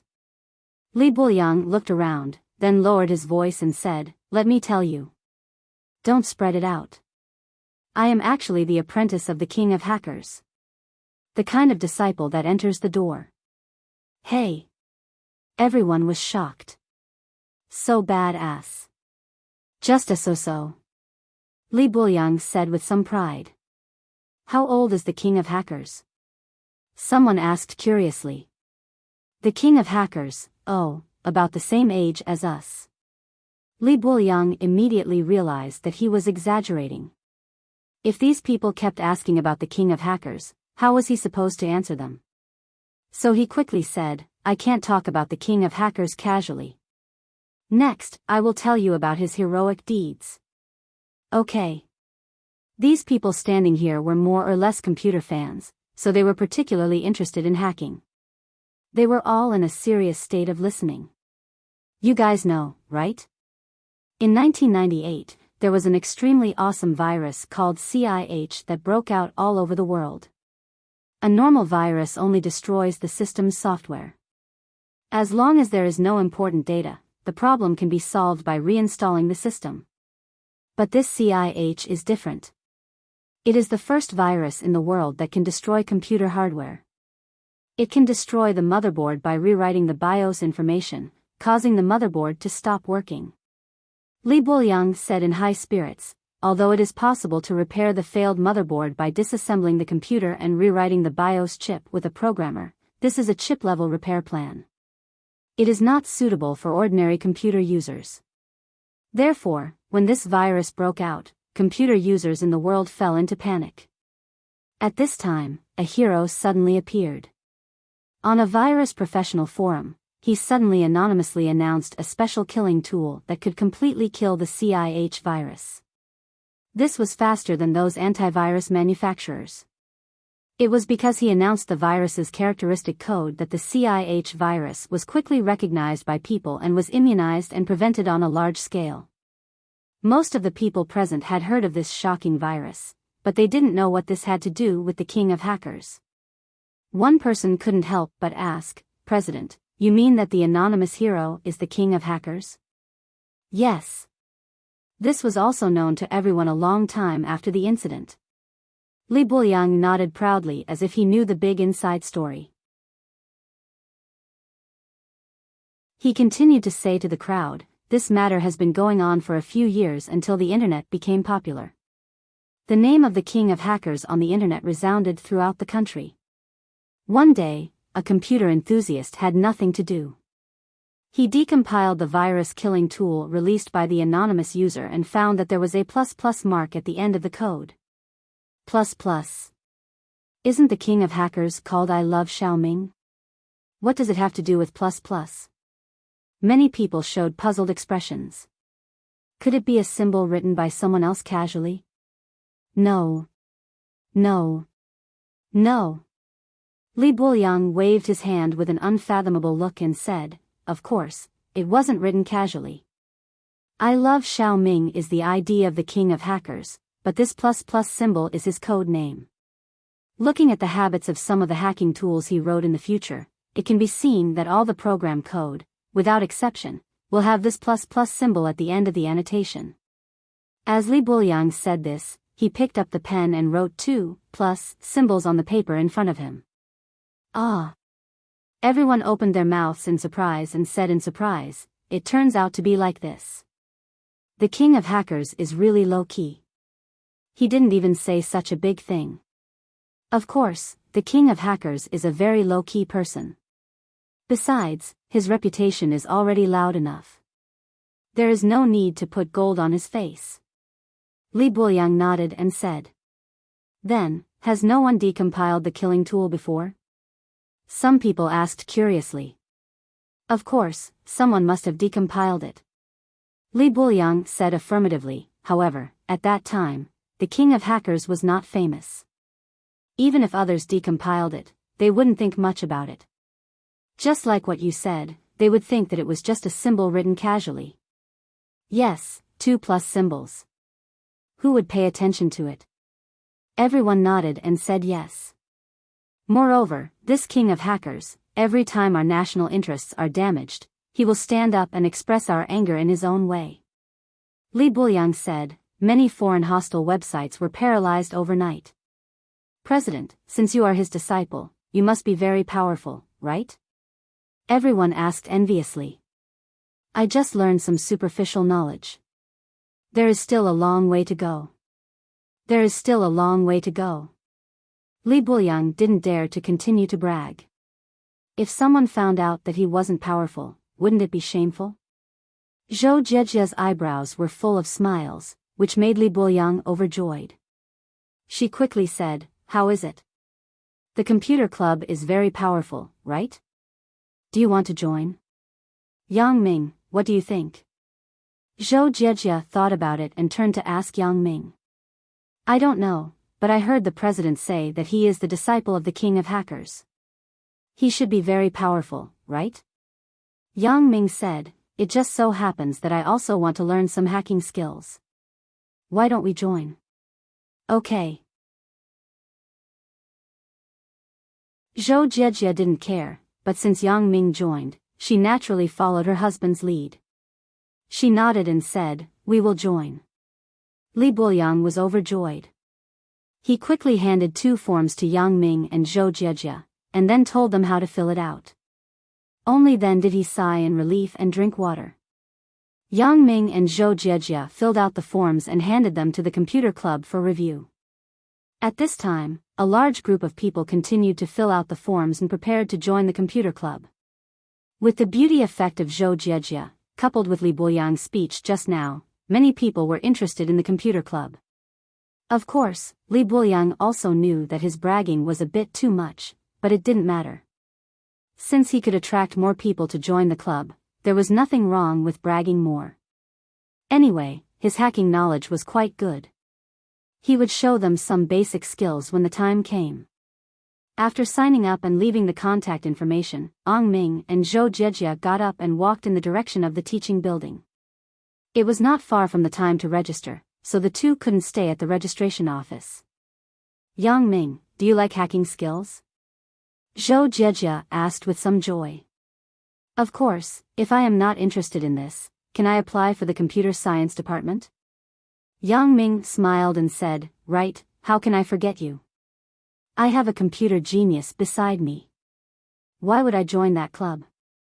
Yang Ming's interest in computers was not false, but the most important point was that as a professional assassin, he must be proficient in everything.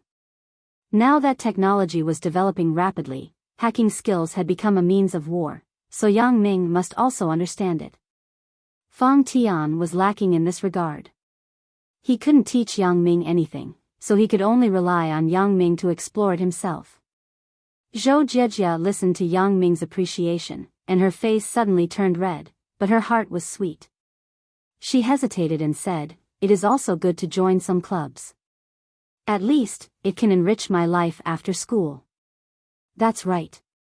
Just think of it as dating you. Yang Ming nodded and said. Zhou Jiejia's face was even redder. She didn't know how to answer Yang Ming's question. In her impression, Yang Ming had always been a very serious person, but she didn't expect that when she was close to Yang Ming, she found out that he was so perverted. Right, Jiejia, do you know the king of hackers? Yang Ming was the king of assassins. Naturally, he was very interested in the king of hackers. If there was a chance, it would be good to know him. I know him.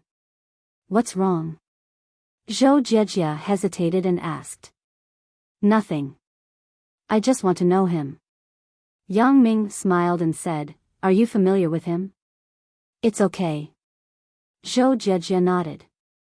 Is that Li Buliang really his apprentice? Yang Ming asked in a gossipy manner. Who knows, but it shouldn't be. The king of hackers doesn't accept apprentices. Zhou Jiejia shook her head and said. I see. I think he is like a liar. It's over. I'm fooled this time.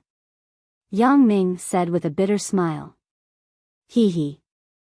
Zhou Jiejia saw Yang Ming's expression and found it funny. If you want to learn hacking skills, I can let you worship the king of hackers as your teacher. You? Really? Yang Ming's eyes widened. You have such a big face? Hey, Jiejia, tell me. What is your name in the hacker world? Is it also very famous? Me. I won't tell you. Zhou Jiejia smiled slyly. You will know in the future. Yang Ming nodded and no longer asked. When the two entered the teaching building, they couldn't talk loudly anymore. According to the notice, the two came to the upstairs classroom 413. This was the registration location for the computer class 1 and 2. The tutor, Xia Yongxiang, was sitting on the podium, registering the students who came to the classroom. When he saw Zhou Jiejia coming, he quickly asked her to come over and help. Zhou Jiejia's injury and hospitalization were very low-key, and Xia Yongxiang was not informed. Therefore, he didn't know that so many things happened to Zhou Jiejia during this holiday, so his expression was as usual. There was nothing wrong with it.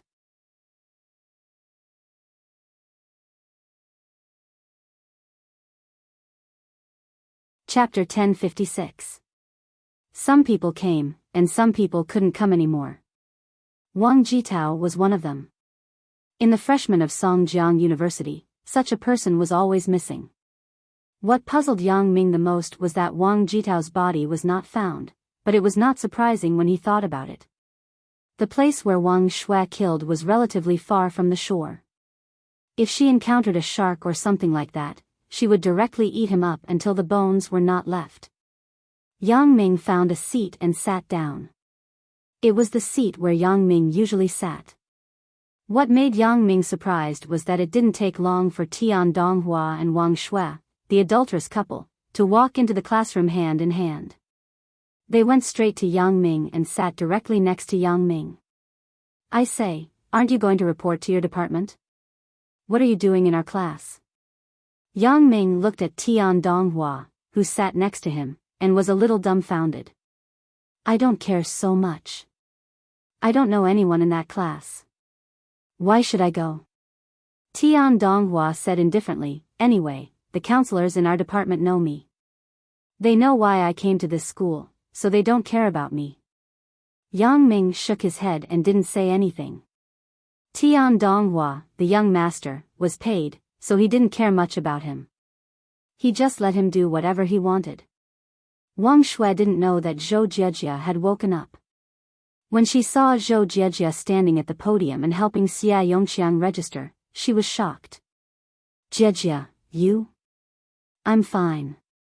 Zhou Jiejia smiled slightly. I will tell you in a while. There are many people now. Oh, okay. Wang Shui recovered, and her face showed an apologetic and embarrassed expression. It could be said that Wang Shui also had a large part of the responsibility for Zhou Jiejia's injury. After all, Wang Jitao was her half-brother. Although Wang Jitao died in her hands, she still felt guilty when she saw Zhou Jiejia. How was the holiday? Tian Donghua drank his drink casually and asked Yang Ming. In one word, busy. Yang Ming sighed. I basically didn't have a break during the holidays. Hey, who asked you to have so many girlfriends? Tian Donghua smiled. Look at me. I only have one. I'm bored to death every day. How is your relationship with Wang Shui? Yang Ming asked. Of course, Yang Ming was asking about Wang Jitao. It's all right. Wang Shui has also repented. Tian Donghua said, during this period of time, she has been very cautious, afraid that I will not be satisfied. Actually, I am mainly afraid that you will feel awkward when you see her. I don't care. You don't have to worry about me. Yang Ming patted Tian Donghua's shoulder and said, it's all in the past. Wang Shui had her own difficulties at that time. However, I'm afraid that Jiejia will take things too hard. Tian Donghua nodded silently and expressed his understanding. He hesitated and clenched his teeth.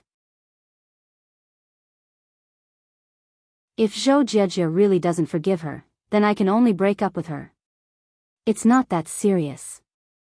I will talk to Jiejia. You two should stop being awkward. Otherwise, we will all be sinners. Yang Ming smiled. Tian Donghua smiled gratefully. After all, he didn't want to break up with Wang Shui. Tian Donghua was a person who valued relationships. If he wanted to break up, he would have done so long ago. He wouldn't have dragged it until now. What's more, this guy was born to be affectionate.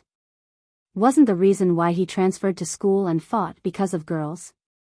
Xiaoqing had something to do last night. Because a new batch of computers had arrived in the department, Xiaoqing had to personally lead the teachers in the department to assemble and debug them. She was busy until the middle of the night, so the plan to go to Lu Weishan with Yang Ming could only be ruined. However, it allowed Yang Ming and Wang Xiaoyan to fool around for another night. School had just started these few days.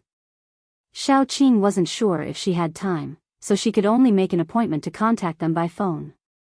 In addition to teaching normal courses this semester, Xiaoqing also taught an elective course of advanced computerized accounting. This elective course was for graduate students in the economics department. What made Xiaoqing feel interesting was that Sun Jia actually became her student. Looking at Miss Sun, who was sitting quietly in the classroom, Xiaoqing couldn't help but laugh. Hello, my name is Zhao Ying. Zhao Ying was very friendly and reached out to her new desk mate. She secretly looked at her new desk mate. Impeccable face and sexy figure. But, why is her chest so big? It's a bit like a big papaya. Sun Jia, nice to meet you. Sun Jia smiled slightly and also reached out her hand in a friendly manner. She shook hands with Zhao Ying. You are very beautiful. If it was a man who said this to Zhao Ying wouldn't feel anything. After all, she was used to it. However, when it was said by a woman, it made Zhao Ying a little embarrassed. You are also very beautiful, Sun Jia smiled slyly. You see, many people are jealous of us. Jealous of us? Why? Zhao Ying was somewhat inexplicable. However, when she looked up, she did see a lot of covetous eyes. Universities that focused on science and engineering were already full of wolves but not enough meat. It was even more so when it came to the graduate class. Not to mention beautiful women, one might not even see a few aunties. Sun Jia and Zhao Ying, these beautiful women who were one in a million, actually gathered together at the same time. It was difficult not to be noticed by others. They are jealous of me sitting with you, and they are also jealous of you sitting with me. Sun Jia giggled and whispered. It was rare to meet a girl in graduate school who was more pleasing to the eye and not arrogant. Sun Jia also wanted to be friends with her. Sun Jia was basically lonely in university. Although she had Xiaoqing as a companion, the relationship between the two people was very nondescript. It was not until now that it slowly became normal. After she became a graduate student, in addition to some boys who liked to court her, there were a few nerdy girls in the class. Sun Jia couldn't find a friend to talk to. Now she met Zhao Ying. Not only was she clean and beautiful, but she also took the initiative to greet her. She didn't seem to have so many bad intentions, so Sun Jia had a good impression of Zhao Ying. Ah! Zhao Ying was stunned and understood Sun Jia's meaning. She smiled embarrassedly. Let them be jealous, why? Are you disdainful of boys' eyes? Sun Jia looked at Zhao Ying with a smile and said, let me guess. You must have a problem with your sexual orientation, ah? Zhao Ying was embarrassed. She didn't expect Sun Jia to say this. Her face turned red, and she quickly denied, I have no problem. Don't worry. I haven't finished yet. Sun Jie said with some amusement. Do you want it? You already have a boyfriend, don't you? When it came to boyfriends, Zhao Ying's face suddenly darkened. She thought of Yang Ming and Wang Xiaoyan. Zhao Ying shook her head and smiled bitterly. How can I have a boyfriend? Seeing Zhao Ying's look, Sun Jie suddenly felt a bit strange. Why does Zhao Ying's expression and tone seem to be lovelorn? Such an excellent girl should be the focus of attention in the school, right? However, since she just met Zhao Ying, Sun Jie naturally wouldn't ask too much. When the two people were familiar with each other, Zhao Ying would tell her things to her. Thinking of her in Xiao Qing's past, then it wasn't very strange. Sun Jie even thought, does Zhao Ying have a sad love history like me? The graduate student class started very early, so now it was already the normal class time. Xiao Qing explained the use of some professional financial software in front, and Zhao Ying was taking notes seriously. Although the course name was computerized accounting, in addition to the application of some financial software, Xiao Qing also explained the use of some professional management software. With the development of the times, the company's management had also been streamlined from the initial overstaffed organization to a software that could replace the current situation of many departments. Therefore, although this course was only an elective course, many graduate students in the economics department still chose this course. Zhao Ying finished taking notes and breathed a sigh of relief. She looked at Sun Jie from the corner of her eyes, but she was surprised to find that Sun Jie was just listening to Xiao Qing's explanation, but she didn't record anything in the notebook. She asked curiously, Sun Jie, why don't you take notes? Hee, this software is already used in my company. I already know most of the functions and operations. Now I'm just listening to see if there are any details and special functions that I missed. Sun Jie smiled. Ah. Your company? Zhao Ying was stunned and said in surprise, you started a company yourself? It's just a small company. Sun Jie said, just a small business. If you have time, can you show me around? Zhao Ying looked at Sun Jie with admiration, but she didn't expect that this beautiful student who was a graduate student like her was actually the boss of a company. Of course. Sun Jie nodded. But today is not possible. There are classes all day. When we are done with class, the company is also off work. And any day is fine. Zhao Ying saw that Sun Jie agreed and was very happy. In a few words, the relationship between the two was closer. Sun Jie was more accurate in judging people. From Zhao Ying's eyes, it could be seen that this girl belonged to the kind of person who was very kind and didn't have bad intentions. Therefore, Sun Jie was relieved to talk to her. Although Sun Jie wasn't afraid of anything, Sun Jie was also more annoyed to provoke some snobbish friends who wanted to take advantage of her. Zhao Ying was obviously not. When Zhao Ying wanted to visit the company, Sun Jie only saw surprise and curiosity in her eyes. There was no greed and utility. You shouldn't be a graduate student directly after graduation, right? Asked Sun Jie. Yeah. How do you know? Zhao Ying asked very strangely. She didn't expect Sun Jie to be able to see this. It's very simple. Because when you were talking to me, you didn't know how to be sneaky. You were stupidly seen by the teacher. Sun Jie said with a smile, if you were a student, you should know how to avoid the teacher's sight, right? Ah. Zhao Ying was embarrassed. She was originally a teacher. How could she know these little tricks of students?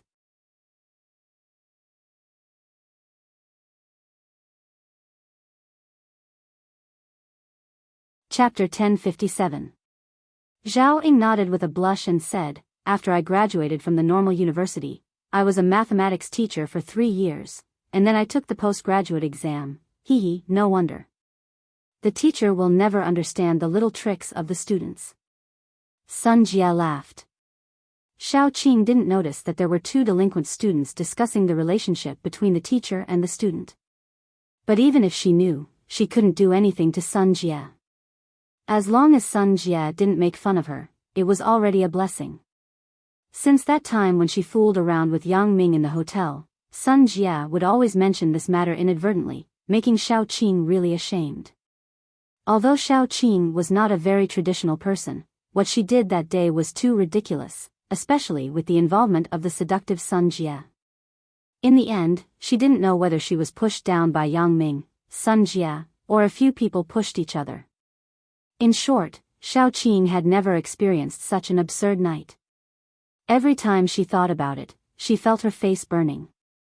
Therefore, Xiao Qing was now very afraid that Sun Jie would mention that matter again. However, Sun Jie would mention it intentionally or unintentionally. This made Xiao Qing very helpless. Finally, it was the end of the class. A few bold students who thought that they had better conditions couldn't help but surround Sun Jie and Zhao Ying's table. "Two students, do you have time to do me the honor of having a meal together?" The one who spoke was a good-looking boy in the class, Fan Jinja. He was also very particular about his dressing. He already had a medium-sized company outside the school, and he had hundreds of thousands of income every year. In the eyes of ordinary people, he was already a Prince Charming. However, in the graduate class of the economics department, Fan Jinja's conditions were really nothing. Although many people did not have their own companies outside, their families had companies. They studied as graduate students in the economics department to better take over their parents' work. Therefore, as soon as Fan Jinja spoke, it caused the other two boys to glare at him angrily. "There are already too many wolves and too little meat. You still want to fucking monopolize both of them? Scram to the side and cool off. Classmate, my name is Qin Piaoyi. Can I invite you to have a meal together?" Qin Piaoyi's father was an investor. He owned a medium-sized financial investment company. During the stock market boom in 2007, he made a lot of money. Under the influence of his father, Qin Piaoyi was particularly interested in finance since he was a child. Obviously, Qin Piaoyi was a gentle intellectual. Between Zhao Ying and Sun Jie, she was more interested in Zhao Ying. Although Sun Jie was also excellent, Sun Jie was too sexy and charming. In contrast, the gentle and soft Zhao Ying was his ideal partner. Therefore, when he made the invitation, he naturally said it to Zhao Ying. "Beauty, how about we have a big meal together?" The one who spoke was called Tang Zheqian. His father was a nouveau riche who raised pigs, so he gave him a very explosive name, which meant that his Tang family was very rich. Naturally, Tang Zheqian's character was also more rough. Although he went to university, he didn't speak so elegantly. For Tang Zheqian, a sexy stunner like Sun Jie was his dream partner. Fan Jinja saw that these two people were echoing each other to invite two beauties, but he didn't have anything left. He suddenly became anxious. "I came first. What do you two mean? Is there a first come, first served rule? What first come, first served?" Tang Zheqian didn't want to listen. He glared and said, "Do you think this is like waiting in line to buy groceries? First come, first served. It's up to the beauty to decide who to eat with, not you. This is like buying stocks. You don't have to buy first to earn money. It depends on the timing." Qin Piaoyi also said sarcastically. Humph. Fan Jinja saw that the two were still echoing each other, so he was angry. Two rich second generations who rely on their family for a living. If you have the ability to invite girls, why don't you use your family's money?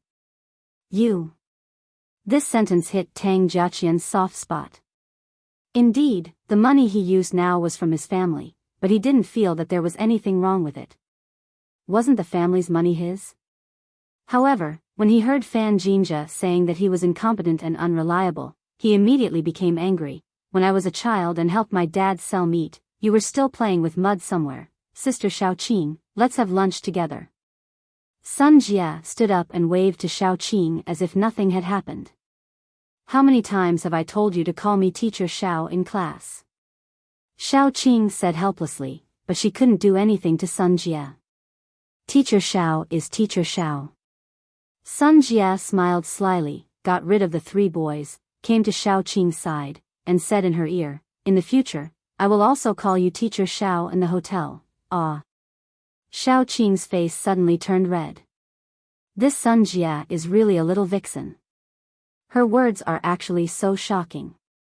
It's the same as Yang Ming, that perverted guy, but it's even better than him.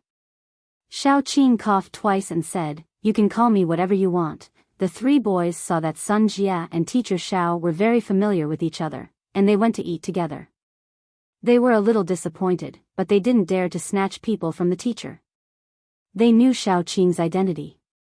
She was the dean of the computer science department. If they provoked Xiao Qing, they wouldn't be able to survive in the school in the future. Therefore, they had to temporarily give up on Sun Jia and turn their eyes to Zhao Ying.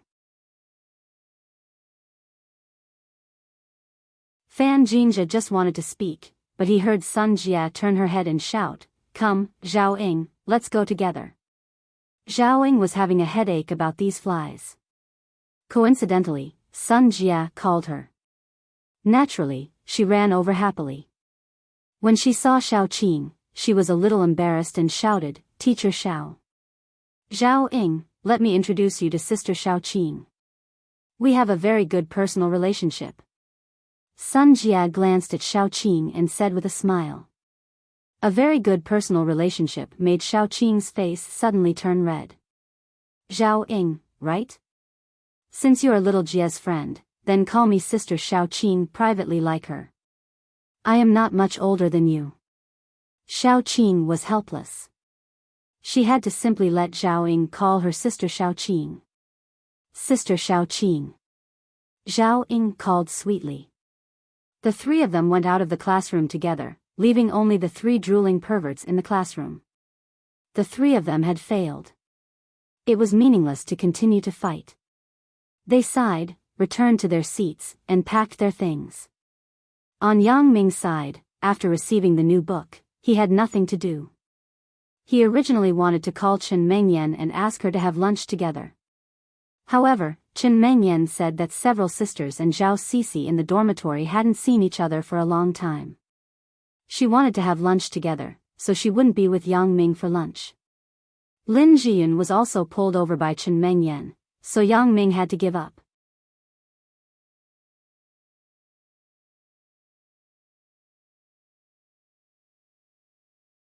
Chapter 1058.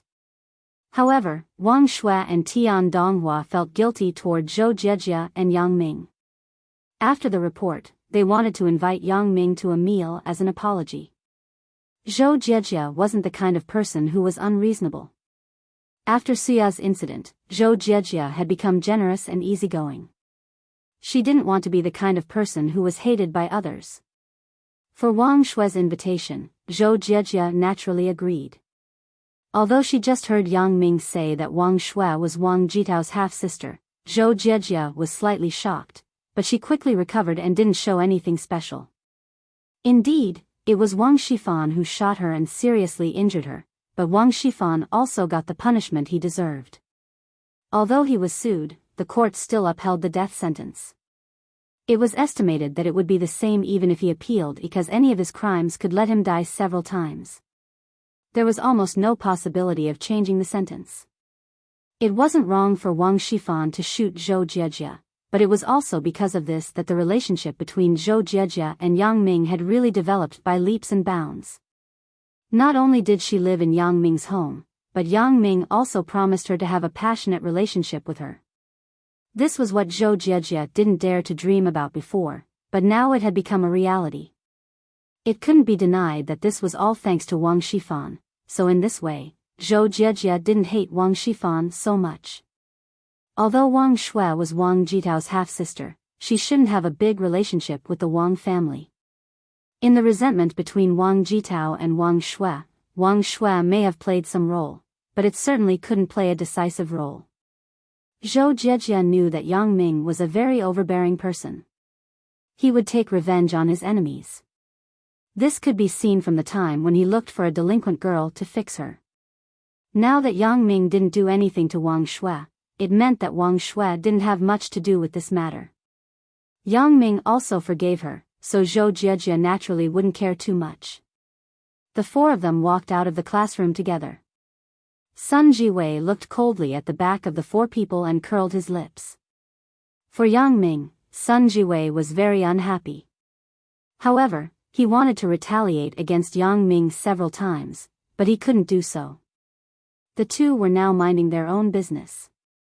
But even so, Sun Jiwei was still not reconciled. He was the class monitor. How could Yang Ming be a maverick? Could it be that he was no longer part of this class? The most infuriating thing was that Xia Yongxiang actually adopted a permissive attitude towards Yang Ming. His complaint was equivalent to complaining for nothing. Especially during the Chinese New Year, he actually heard that his uncle favored Yang Ming and even wanted to betroth his cousin, Sun Jia, to Yang Ming. This almost drove Sun Jiwei crazy. The enemy became his brother-in-law. This was what Sun Jiwei couldn't tolerate. So when Sun Jiwei knew about this, his lungs were about to explode. Originally, he couldn't manage Yang Ming. If Yang Ming became his brother-in-law, then it wouldn't be the problem of him leading Yang Ming, but Yang Ming leading him. Therefore, Sun Jiwei felt that he had to do something to prevent this from becoming a reality. Fortunately, he was Yang Ming's class monitor. He knew Yang Ming's usual whereabouts like the back of his hand. Yang Ming was a playboy. As long as he told this to Sun Jia, then Sun Jia would definitely not be with Yang Ming. In this way, he would also achieve the purpose of retaliating against Yang Ming. Thinking of this, Sun Jiwei followed behind Yang Ming. He wanted to see what was the relationship between him and Zhou Jiejia. Although in the last semester, Sun Jiwei seemed to have a good relationship with Yang Ming and Zhou Jiejia, there wasn't any excessive behavior. Therefore, Sun Jiwei couldn't judge the relationship between Yang Ming and Zhou Jiejia. Also, Sun Jiwei once heard Wang Jitao tell him that Yang Ming had a girlfriend named Chen Mengyan. He didn't know if the one he saw at Shuya's concert last time was his girlfriend. However, Sun Jiwei didn't have definite evidence, and he didn't dare to say it in front of Sun Jia. If Sun Jia didn't believe it, and she reprimanded him, then the loss outweighed the gain. Therefore, Sun Jiwei had to get evidence of Yang Ming being a playboy, so that he could tell Sun Jia. This kind of playboy, I think my cousin isn't interested in him. Sun Jiwei smiled and thought, Yang Ming, if you want to use my cousin to get rich, then you have made a mistake. Yang Ming didn't go far, and he found that someone was following behind him. After all, Sun Jiwei's tracking skills were too clumsy. He wasn't a professional. Yang Ming didn't even look back, and he saw his presence with his special ability. Sun Jiwei is behind us. Yang Ming said to Tian Donghua. Sun Jiwei? What is he doing here? Tian Donghua frowned and looked back. Sure enough, he saw Sun Jiwei sneakily following them. This guy won't think of any bad tricks to harm you, right? Tian Donghua knew that Yang Ming and Sun Jiwei had a conflict, so he said so. However, after all, the Tian family was serving Sun Jia. As the second generation of the Tian family, he naturally couldn't have any conflict with the second generation of the Sun family. Although he felt that Sun Jiwei was stupid and naive, it was really difficult for him to take on a big responsibility. He was simply far worse than his sister, Sun Jia. Don't care about him. Let him do what he wants. Yang Ming wasn't afraid of Sun Jiwei doing anything to him. Sun Jiwei was just a child who couldn't grow up. Although he would find ways to retaliate, his means of retaliating were very naive and even ridiculous. He wasn't as vicious as Wang Jitao. Therefore, Yang Ming didn't want to embarrass him because he was Sun Jia's younger brother. After all, the two people didn't have any deep hatred. There was no need to be incompatible with each other. Sun Jia didn't drive. The Audi R8 could only seat 2 people. Although 3 people could barely squeeze in, it was really a bit incongruous. It was not safe, and the rate of people turning their heads would definitely be very high. Therefore, Sun Jia and Xiao Qing discussed and simply found a restaurant near the school. They didn't go far. Zhao Ying's character was more easygoing. Naturally, she had no opinion. Sun Jia and Xiao Qing's tastes were similar, so the three people didn't have any differences in opinion. They went to a medium-sized northeastern restaurant. Sun Jia? Xiao Qing? Yang Ming was stunned. He saw the backs of the two people disappear at the door of a restaurant. However, there was a familiar figure with the two people. It seemed to be Zhao Ying. Yang Ming rubbed his eyes. He wanted to use his special ability to see, but he felt that it was impossible. How could Zhao Ying be with Xiao Qing and Sun Jie? I must be dazzled. Moreover, Tian Donghua was pointing to a barbecue shop at the moment and said to Yang Ming, "Let's eat here. It looks good." Yang Ming didn't care much. He turned back and said to Zhou Jiejia, "What do you think? It looks very clean. Let's eat here." Zhou Jiejia nodded. The four people walked into the barbecue shop together, and Sun Jiwei also followed in. Yang Ming finally couldn't help it. He stopped and turned around suddenly. Sun Jiwei couldn't stop in time. He almost bumped into Yang Ming. "Why are you following us?" Yang Ming looked at Sun Jiwei coldly and asked. "Me?" Sun Jiwei laughed. "Why should I follow you? Are you kidding me? Why should I follow you? Then what are you doing here?" Sun Jiwei's acting skills were too clumsy. How could Yang Ming not see through it? "Of course, I'm here to eat." "Why? Is this your family's restaurant? Why don't you let others in?" Sun Jiwei said confidently. "Okay, then you eat. I won't bother you." Yang Ming smiled bitterly and waved his hand. This guy was caught following others, yet he was so confident. "Forget it. Let him be." Yang Ming turned and said to the waiter, "Waiter, find me a private room." He thought, when I ask for a private room, let's see if you can still follow me in. The waiter nodded and agreed. Sun Jiwei didn't want to be outdone. He said to the waiter, "Find me a private room, too." "Sir, how many people are there?" The waiter saw that Sun Jiwei was alone, so he asked. "Just one." "Why can't I?" said Sun Jiwei. "Sir, you want a private room by yourself." The waiter was a little embarrassed. It was lunchtime at noon. The four of them could be arranged for a small private room, but Sun Jiwei was only one person. It was too wasteful to ask for a private room. What's wrong with being one person? It's not like I don't pay. So, I want 10 plates of barbecue in a while. Is that okay? Sun Jiwei didn't want to lose face in front of Yang Ming, so he waved his hand and said, "Okay." The waiter saw that Sun Jiwei was so bold, so he couldn't say anything more. Anyway, he was willing to spend money. It was fine if he occupied a private room alone. Sun Jiwei was very depressed. He looked at the 10 plates of barbecue and sulked. He poured the barbecue into the barbecue plate, poured oil, and listened to the barbecue plate squeaking. Leaning on the wall, he couldn't hear the voice of the private room next to him. In the corridor, there were often the shouts of the waiter. Sun Jiwei listened for a long time, but he didn't hear anything. He had to give up. He sat at the table and ate the barbecue to relieve the depression in his heart. Yang Ming, Tian Donghua, Zhou Jiejia, and Wang Shui were sitting in the next room. Naturally, they didn't care about Sun Jiwei over there. If he wanted to be a clown, then let him be. "Jiejia, I toast you with this glass of wine to apologize to you." Wang Shui poured a glass of wine for herself, then stood up and raised the glass.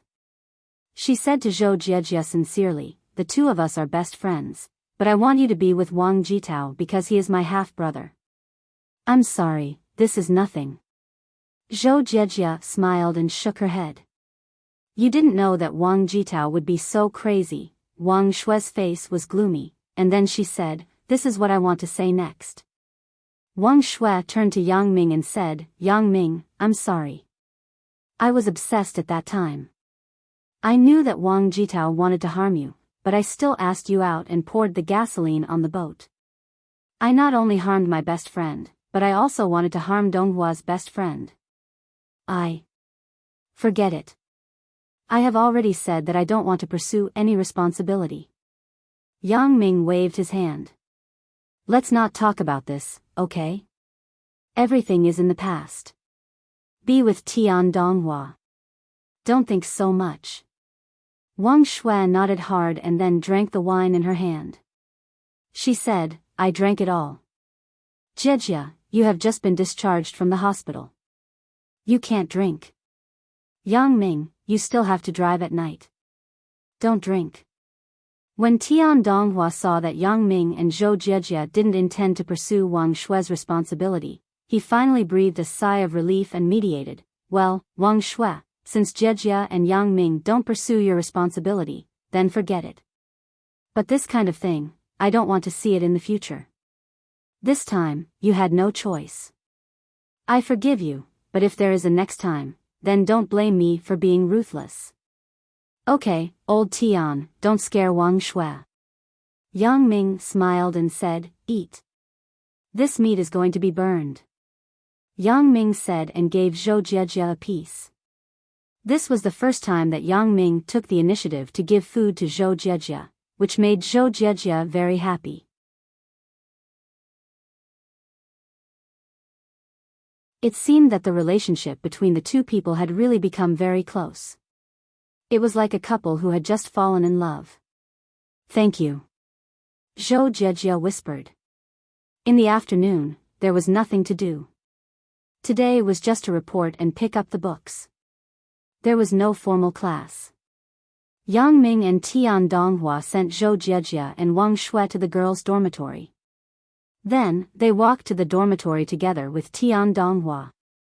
When they just walked to the dormitory, they saw Zhang Bin coming over. Apparently, he had just eaten and drank a lot of wine. When he saw Yang Ming and Tian Donghua, he quickened his pace. Zhang Bin, where did you go? Yang Ming asked, puzzled. In his impression, Zhang Bin wasn't a drunkard. How did he drink like this? Who did you drink with? Myself. Zhang Bin waved his hand and said with a bitter smile. Drinking by yourself? Yang Ming was surprised. Did you make a mistake? Are you crazy? Drinking alone in the middle of the day? Don't mention it. Zhao Sisi wants to break up with me. Zhang Bin sighed and put his arm on Yang Ming's shoulder. Bro, you have to help me this time. What happened? You didn't say it clearly. How can I help you? Isn't the relationship between Zhao Sisi and you always good? Why did you break up? Yang Ming listened to Zhang Bin's words and was somewhat inexplicable. Isn't it because of Wang Mei? Zhang Bin said helplessly. Wang Mei? Was it discovered by Zhao Sisi? Yang Ming was still a bit puzzled. They don't have any interaction, right? How did she see it? Yang Ming thought, I have so many women. Didn't I hide it well? Why can't I hide it from Zhang Bin? It seems that I'm not born to find a lover. It's also my fault for being careless. Last night, I stayed at Wang Mei's place. Today, I came to school to report. Wang Mei was a bit curious and wanted to come to school. I agreed without thinking. In the end, Zhao Sisi called me on the way and asked me to pick her up from school. In a moment of impulse, I told her that my car broke down. Zhang Bing stuttered as he told the truth of the matter. Then you met at the school gate, right? Yang Ming listened to Zhang Bin's words and guessed it. Zhang Bin nodded in frustration. Zhao Sisi saw my car and also saw Wang Mei in the car. You really have a pig's brain. Yang Ming looked at Zhang Bin with disappointment and said, I can't help you with this. You deal with it yourself. When I was at odds with Chen Mengyan, I also dealt with it myself. This kind of thing, others can't help. Zhang Bin sighed with a bitter face and said, I want to talk to her myself, but she doesn't care about me now. Then wait. Yang Ming said, she is angry. It would be strange if she cares about you. Yes, that's the only way. Zhang Bin said with some sadness. Tian Donghua didn't understand what happened, and he didn't know how to persuade, but he still patted Zhang Bin's shoulder to comfort him. When the three people went upstairs, Yang Ming couldn't help but call Chen Mengyan. After all, Zhang Bin was his brother. He couldn't ignore him. Mengyan, are you eating? Asked Yang Ming. We just finished eating. The sisters in the dormitory insisted on going to the karaoke hall to sing for a while. They also dragged me along, said Chen Mengyan. Then you go, but be careful. Yang Ming said, right, how is Zhao Sisi? What do you mean? Chen Mengyan wondered why Yang Ming asked this. It's her mood. Is there anything wrong? Asked Yang Ming. Mood? Something wrong? Chen Mengyan said with some puzzlement, nothing. It's quite normal. What's wrong? Quite normal. Is there anything you're not happy about? Yang Ming was also a little puzzled. Zhao Sisi and Zhang Bin had broken up. How could there be nothing wrong? Unhappy? I didn't see it. When we were eating, she was still discussing the development of the company with Sister Lin. Chen Mengyan said, then several sisters in our dormitory heard that there will be a jewelry exhibition in a few days. They want to be part-time models. Oh, then it's fine. Yang Ming said, it's nothing. Have fun. Call me if there's anything. Okay. Said Chen Mengyan. After hanging up the phone, Yang Ming wanted to speak, but he saw that Zhang Bin was looking at him with expectation. Yang Ming suddenly smiled and said, Zhang Bin, Mengyan said that Zhao Sisi's mood is normal. There is nothing wrong with it. Ah. Zhang Bin suddenly spoke with a crying tone, it can't be, right? She doesn't care about me so soon. It seems that she is really sad. But I think it should be the opposite. Zhao Sisi just discussed the company's exhibition with Jian. In other words, Zhao Sisi didn't really mean to break up with you. Yang Ming's views on feelings weren't as simple as before. He could analyze some reasons. Really? Why do you say so? Asked Zhang Bin quickly. It's very simple. Who owns the jewelry company? Asked Yang Ming. It's both of us. Said Zhang Bin. Isn't that it? If Zhao Sisi really wanted to break up with you, would she still care about the jewelry company? Yang Ming smiled and said, I think Zhao Sisi just wanted to scare you. She was angry that you lied to her.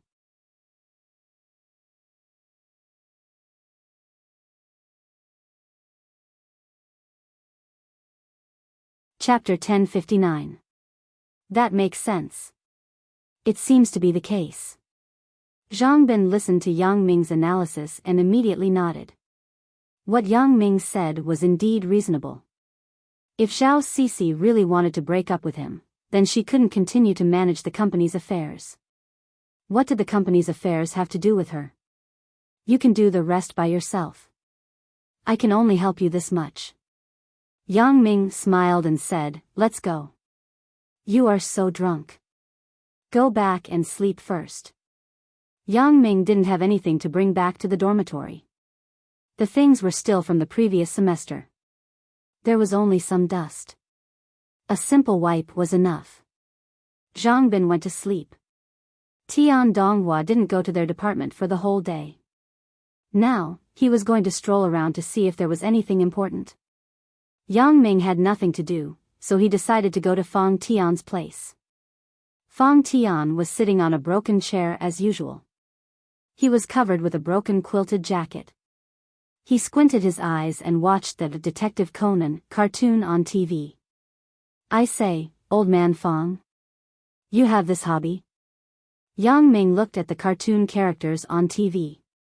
He didn't know whether to laugh or cry. Oh, I have nothing to do. Let's see how they kill people. Fang Tian grabbed a peanut and threw it into his mouth. Then, he said, "Look at this guy. He is good at killing people." That Detective Conan spent a long time to solve the case. Yang Ming broke into a sweat. Why does this guy look like he is watching a joke? Moreover, it seemed that when people watched this cartoon, they were all watching it from the perspective of Conan, but Fang Tian was watching it from the perspective of the murderer. It was really ingenious. Some of the killing methods are not realistic. Yang Ming had also watched a few episodes of this cartoon on and off before. But some of them are okay. Learn from each other. Fang Tian said faintly, "I just learned a trick. I think it is quite interesting. You try it for me some other day. See if it is useful." Ugh. Yang Ming was sweating. Is there a mistake? That is killing people, and you want to test it? See if it is useful? Oh, it's over. Fang Tian pressed the switch of the remote control and turned off the TV. You came just in time. Help me pack up. This place is going to move soon. Where do you want to move to? I'll buy you a house. Yang Ming said. Although he often spoke rudely with Fang Tian was still his elder, so Yang Ming would naturally fulfill his responsibility as a junior. Whatever. It doesn't matter where I live. Fang Tian lightly said, "It's an old house. I'm used to it. I don't want to move. Then I will buy you a similar villa with a courtyard." Yang Ming said, "I will keep an eye out for you these 2 days. You can ask Dong Jun to buy it." Fang Tian thought about it and said, "He is richer than you." Are you serious? Richer than me? Yang Ming was surprised for a while. For the first time, he knew that Dong Jun was richer than him. He originally thought that the black money he squeezed from Old Dorsk was a lot. Your money is nothing. Fang Tian said indifferently, "Right, there are 2 missions. Which one do you want to accept?" 2 missions? Can't I just accept both? Yang Ming was a bit baffled. He thought that the missions were not enough. Was there a need to look? Naturally, he would accept all of them. That doesn't seem to work. Fang Tian shook his head. Unless you eat from both sides, kill the target and then kill the employer. However, this is not very moral. Are they hiring each other to kill each other? Asked Yang Ming. Fang Tian nodded. That's the case. It's still the matter in Africa. 2 forces in a small country want to assassinate each other's leader. Speaking of Africa, Yang Ming suddenly remembered Huang Leilei's family and his own diamond mine in Africa, so he asked, "Right, old man Fang, which country did my diamond mine come from?" Country X. Fang Tian said, "But it's the authorization agreement signed by the previous interim regime." Country X? Yang Ming was shocked. It can't be, right? This is too much of a coincidence. Isn't Huang Leilei's family's gold mine in Africa also in Country X? Since the regime has changed, my diamond mine won't be taken back, right? So he asked, the interim regime has changed. Is our agreement invalid? He dares to calculate. Fang Tian said indifferently, General Kars, who just came to power, also sent me an email. He greeted me and then asked me when I would receive the diamond mine. I replied that I would talk about it when I have time. Yang Ming was speechless. What is the gap? Huang Leilei's family was forced into a corner. On Fang Tian's side, General Kars begged him to receive the mine, but Fang Tian ignored him. But it was no wonder. Who dared to offend a person like Fang Tian? Unless General Kars wanted to commit suicide. General Kars must also understand that Fang Tian definitely didn't care about this diamond mine. For Fang Tian, this was dispensable. But even so, if he dared to take back this diamond mine, it was estimated that he was not far from death. This was not a matter of whether he cared or not, but a matter of the face of the king of assassins. It was not a fun thing to owe the king of assassins his reward. Are you familiar with this Kars? Asked Yang Ming. If General Kars knew that the daughter of the Huang family was the concubine of the new generation of king of assassins, he would definitely be scared out of his wits. I don't know him. Who knows where he got my public email? Maybe it was in the archives of the previous interim regime. Fang Tian said, it was him. He asked me to help kill the leader of a hostile force. General Kars also knew that in this war-torn country, it was almost impossible to maintain a long-term regime. He could only rely on assassinating the leader of the opponent to relieve the pressure. Then, did you agree? Asked Yang Ming. Isn't this what I told you? There is another one. The leader of his hostile force posted a request on the International Assassin Network to assassinate General Kars, but no one has picked it up yet. Fang Tian said, this kind of mission is generally accepted by fewer people. Although the assassins are very powerful, they are no better than tanks, cannons, and bombers. So, it has been posted for a few days, and no one picked it up.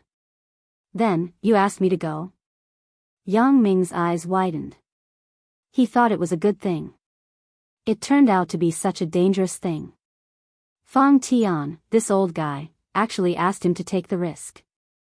It is not difficult for you. It is good to try. Fang Tian said, besides, you asked me to help you pay attention to the mission. Well, I will go back and study it. Yang Ming was somewhat helpless, but it was better than nothing. Anyway, he had to deal with Huang Leilei's family. It was good to make some money. The reward this time is higher. Fang Tian said, when you decide, call me. Okay. Yang Ming replied, right, is this mission urgent? It is not urgent. If you don't pick it up, no one will pick it up. Why? Are you not free recently? Asked Fang Tian. School has just started recently. There may not be time. Yang Ming said. In the afternoon, Yang Ming was at Fang Tian's place. He helped Fang Tian put some junk into a cardboard box to prepare for the move. Yang Ming, can you classify the things before you pack them? Fang Tian saw Yang Ming packing things randomly and couldn't help but ask.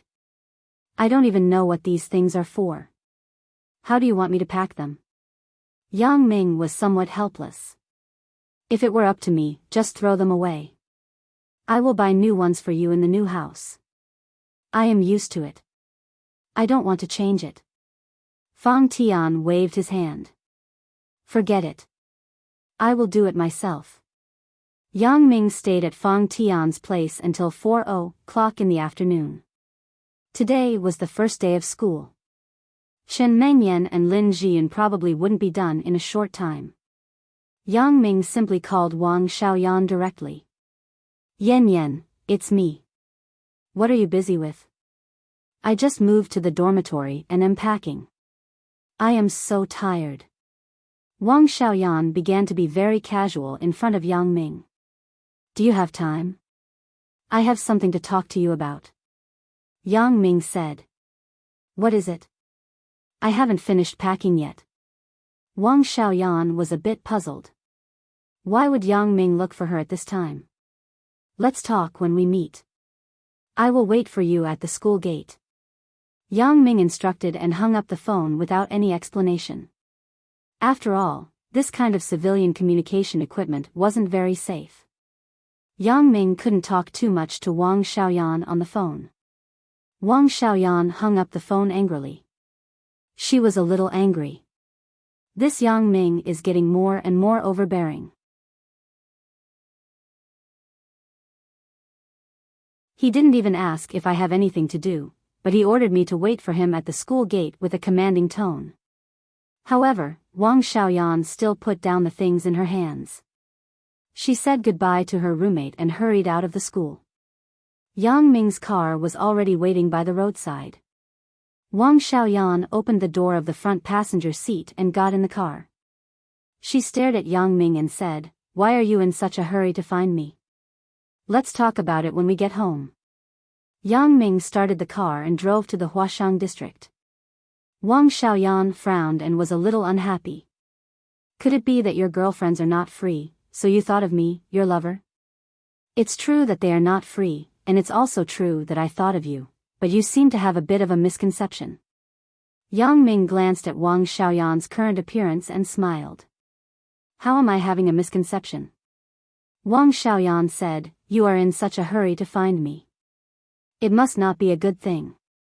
When we get home, you will know whether it is a good thing or not. Yang Ming said. Wang Xiaoyan saw that Yang Ming was being mysterious, so she no longer spoke.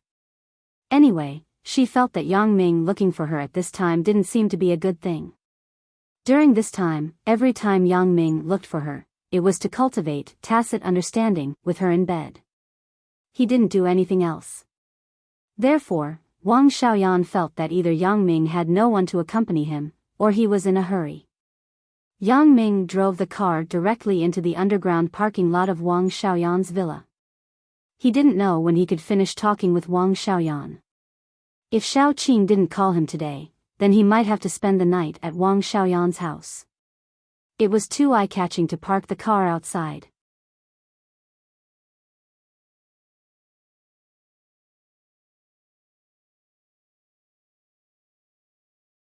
Chapter 1060. Yang Ming entered the living room. Wang Xiaoyan lay on the sofa and stretched. If you have something to say, just say it. I am exhausted. If you want to cultivate tacit understanding, forget it. Today is really tiring. Yang Ming listened to Wang Xiaoyan's words and was a little dumbfounded. Does this chick think that I am a lecher? I look for her all day long just for that? It's not a matter of tacit understanding, but there is a mission. Yang Ming said with a bitter smile. Mission? Wang Xiaoyan was stunned, and then she jumped up from the sofa. There is a mission? Is it true? Of course, it is true. Otherwise, why would I be in such a hurry to find you? Yang Ming looked at Wang Xiaoyan helplessly. You are so spirited. Aren't you tired? Wang Xiaoyan smiled a little embarrassedly. I am just happy. What is the mission? Tell me quickly. At most, I will let you do whatever you want at night. Yang Ming suddenly sweated, but looking at Wang Xiaoyan's charming appearance, it was really tempting. Let's talk about the mission first. Yang Ming repeated the mission that Fang Tian gave him to Wang Xiaoyan, but he only talked about General Kars. He did not say that his political enemy was also trying to kill him. Because Yang Ming was more inclined to help General Kars, after all, it was easier to help an established regime deal with another hostile regime. Wang Xiaoyan listened to Yang Ming's words and suddenly widened her eyes. No way. How did you get this mission? What's wrong? What's the problem? Asked Yang Ming. This mission should be a top-level mission, right? Let us do it. Is there water in General Kars' head? Wang Xiaoyan was surprised. It is also a predecessor in the assassin world who recommended us. Yang Ming said, what do you think? If it's possible, I'll ask him to reply and accept the mission. Of course we have to accept it. Wang Xiaoyan said excitedly, we must get this mission. It was no wonder that Wang Xiaoyan was so excited. Wang Xiaoyan really wanted to make the assassin group stronger, and this mission was undoubtedly the best opportunity to make the assassin group famous. Although the difficulty of this mission was quite high, and even her own family would not easily accept it, Wang Xiaoyan also understood that the greater the risk, the greater the reward. Once this mission was completed, the Black Butterfly Assassin Group would gain both fame and fortune. You're so confident. Looking at Wang Xiaoyan's eager expression, Yang Ming smiled. A little. Don't I still have you? Wang Xiaoyan tilted her head and asked, why? Are you not confident? I don't mind, Yang Ming shrugged and said, then I'll tell him that we'll accept this mission. Okay. Wang Xiaoyan rushed to Yang Ming's body and kissed Yang Ming's face fiercely. She said, Yang Ming, I love you. Hee hee, I will misunderstand.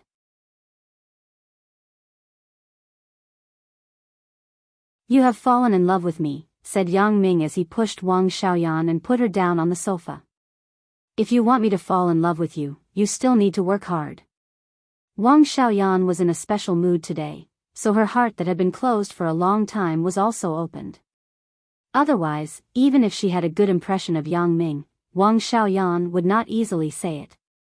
However, if the assassin group was really as smooth as it was now, and they could often receive some heavyweight missions, then they were not far from their goal.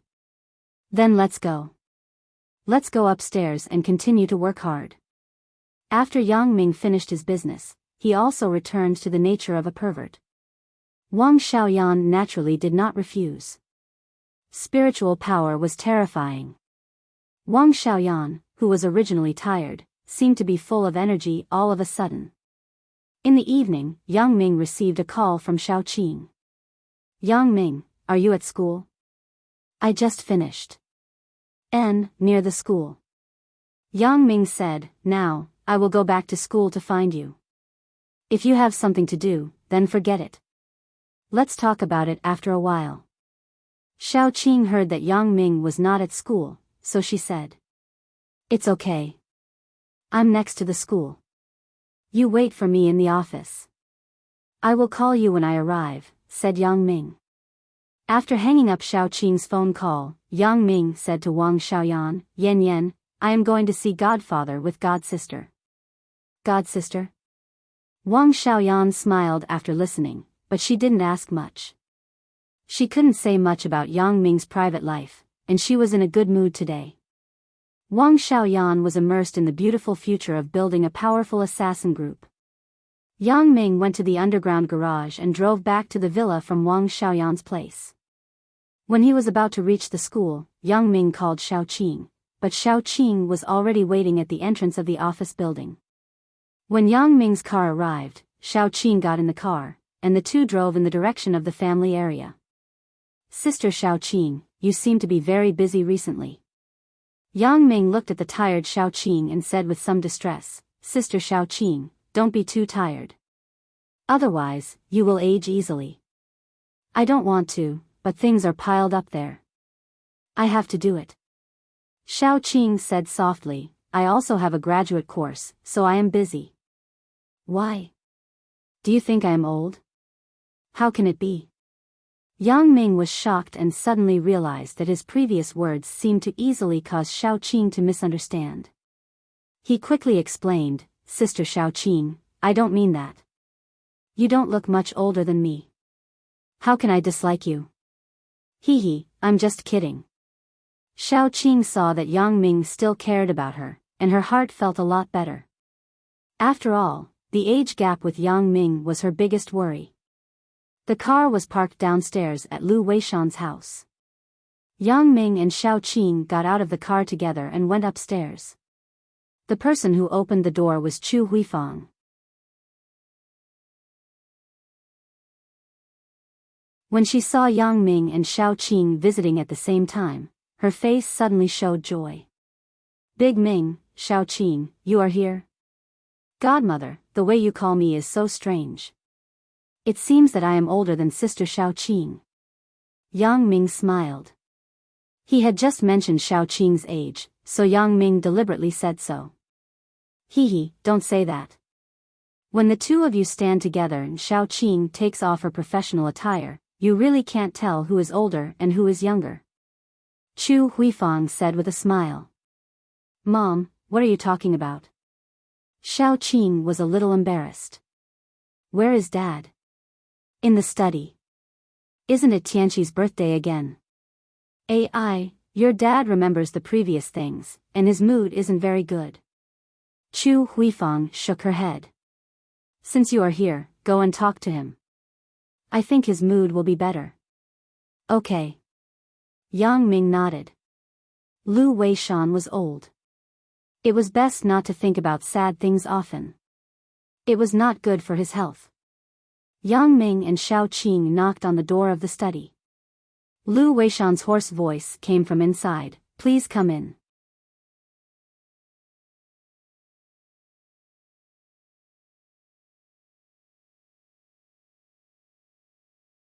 Chapter 1061. Yang Ming pushed open the door and walked in with Xiao Qing. Godfather. When Lu Weishan heard Yang Ming's voice, he raised his head and revealed a hint of joy in his eyes. Yang Ming, you are here too. Godfather, Sister Xiao Qing and I came to see you. Yang Ming said, Godfather, the past is the past. Don't think so much.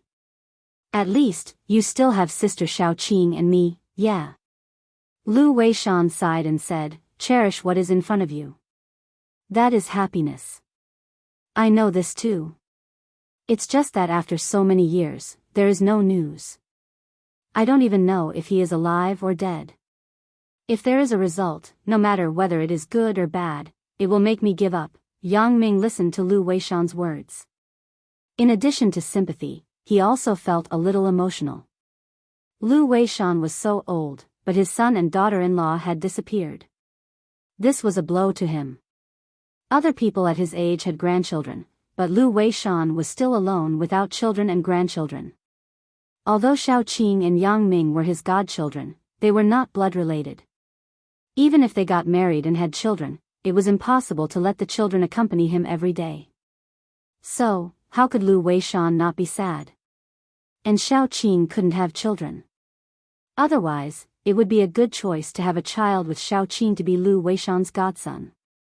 In that case, Lu Weishan would probably not think about those sad things anymore. Yang Ming wanted to help Lu Weishan find his son, but there was no clue at all. The police couldn't find him. Yang Ming naturally had no confidence. However, Yang Ming's network was relatively different. Maybe he could get unexpected results. Godfather, before Brother Lu Tianqi disappeared, did anything abnormal happen? Asked Yang Ming. Abnormal? There is nothing abnormal. Lu Weishan hesitated and said, but Tianqi and his girlfriend had just completed a project about bacterial culture fluid. It was probably to accelerate the growth of bacteria, and it won an international award. According to him, someone wanted to buy the technology from him, but he refused because the technology wasn't mature yet, and it was confidential. After that, that person didn't force him, and not long after that, Tianqi disappeared. Is it related to that person? Asked Yang Ming. Whether it is related or not, it is not very clear, but at the beginning, the police also thought that Tianqi was kidnapped.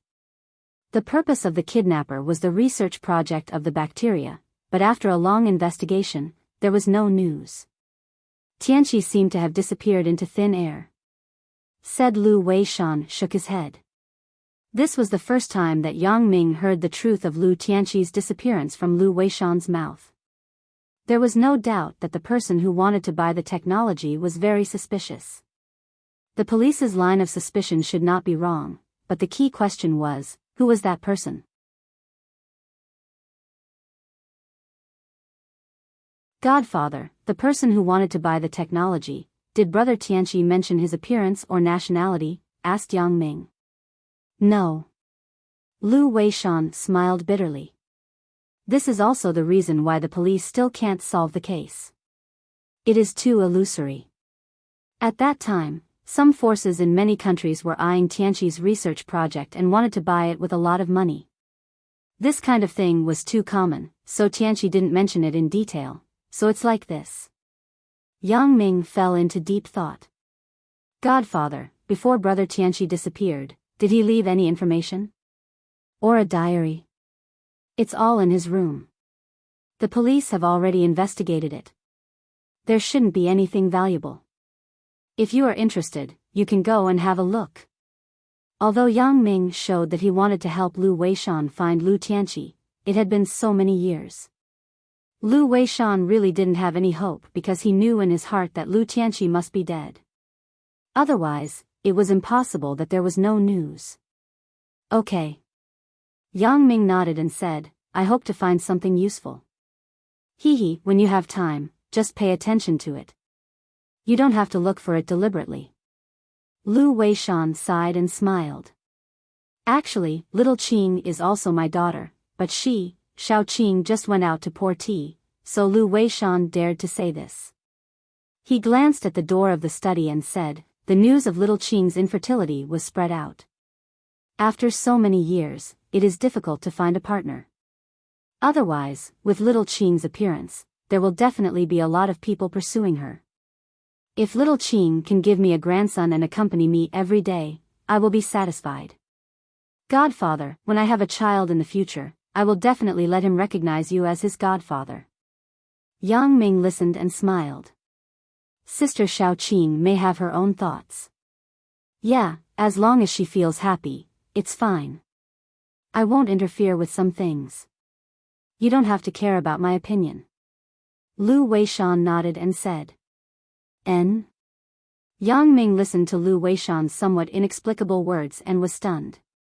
What do you mean? Nothing. I'm old, and I'm a little confused. Lu Weishan smiled. Let's go. Accompany me to eat something. I haven't eaten well these past few days. My mood is a lot better now that you are here today. Yang Ming nodded and accompanied Lu Weishan out of the study. Xiaoqing was chatting with Chu Huifang. When she saw Lu Weishan and Yang Ming coming out, Chu Huifang was a little surprised. Just as she wanted to speak, Yang Ming said first, Godmother, Godfather is hungry. Let's eat something together. Chu Huifang was overjoyed.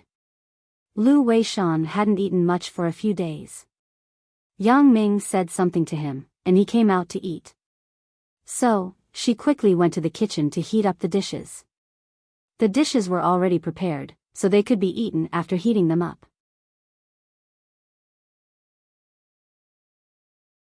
After eating something and chatting with Xiaoqing about some work matters, Lu Weishan recovered his spirit. Chu Huifang was naturally happy. She was also very sad about her son's disappearance, but at this time, Lu Weishan was sad. If she was sad too, then the two of them wouldn't be able to do anything. It was easy to hurt the body to be sad. You don't have to deliberately look for Tianqi's matter. Lu Weishan said after eating, I don't know how many missing person notices have been published. You just have to pay attention to it in the future. Yang Ming nodded. Although he hadn't thought about how to find Lu Tianqi, he must help with this. Now, it was up to see if there were any clues. Yang Ming went to Lu Tianqi's room and sorted out some of the topics that Lu Tianqi researched before his disappearance. He planned to go back and look at it carefully to see if he could find some clues from it. In the evening, Yang Ming naturally spent the night in Xiaoqing's apartment. The soft moonlight sprinkled on the bed. After doing it, Xiaoqing snuggled in Yang Ming's arms, but she gently sobbed. Qing, what's wrong with you? When there was no one, Yang Ming wouldn't call Xiaoqing as Sister Xiaoqing. He would try to get closer to her. Yang Ming, I want to have a child. Xiaoqing hesitated and said. After Yang Ming listened to Xiaoqing's words, he was slightly stunned and said, Did you hear what Godfather said in the study today? N. Xiaoqing nodded. If Godfather has a grandson to accompany him, he won't be lonely. It's a good thing to have a child. I fully support it. What is there to cry about? Yang Ming was a little puzzled. I'm sick. I can't have a child. Xiaoqing said softly. Qing, when was your checkup? From now, it should be 7 or 8 years, right? How can the medical level at that time be compared to now? This kind of disease should be easy to cure now. Yang Ming said, If you want a child, I will accompany you to the hospital tomorrow. But... Xiaoqing's voice was choked again. Me and you, have a child? How can this be? You're still in school. What's wrong with that? Yang Ming finally knew why Xiaoqing was worried. What she was really afraid of was the age gap between them, the gap between sister and brother, not the so-called infertility. Xiaoqing probably knew in her own heart that with the current medical level, it was not difficult to cure her disease. Will you allow me to have a child? Xiaoqing looked at Yang Ming incredulously, but her eyes were full of expectations. Why not? Yang Ming smiled and said, If you want to give birth to a child for me, I can't wait to be happy. How can I stop it? Aren't you afraid that I will use the child as an excuse to blackmail you? After Xiaoqing listened to Yang Ming's words, her face showed a happy expression. If you wanted to blackmail me, you would have done so already.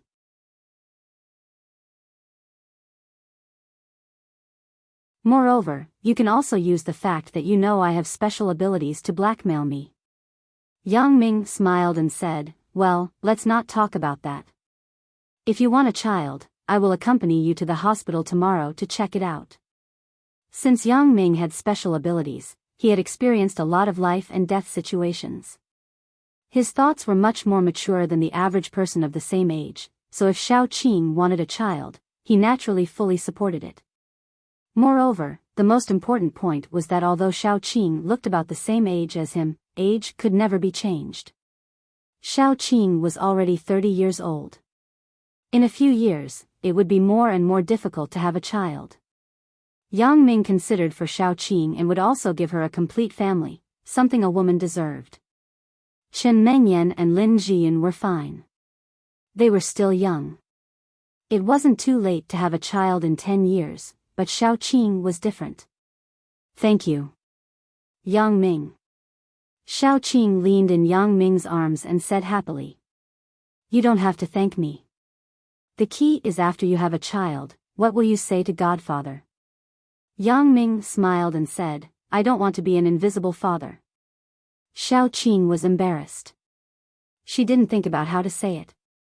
After all, the relationship between the two people was very awkward. It was really difficult to accept that they changed from siblings to lovers. We will talk about it when the time comes. The treatment will take a while. It can't be cured immediately, said Xiaoqing. Well, we will talk about it when the time comes. Yang Ming nodded and smiled.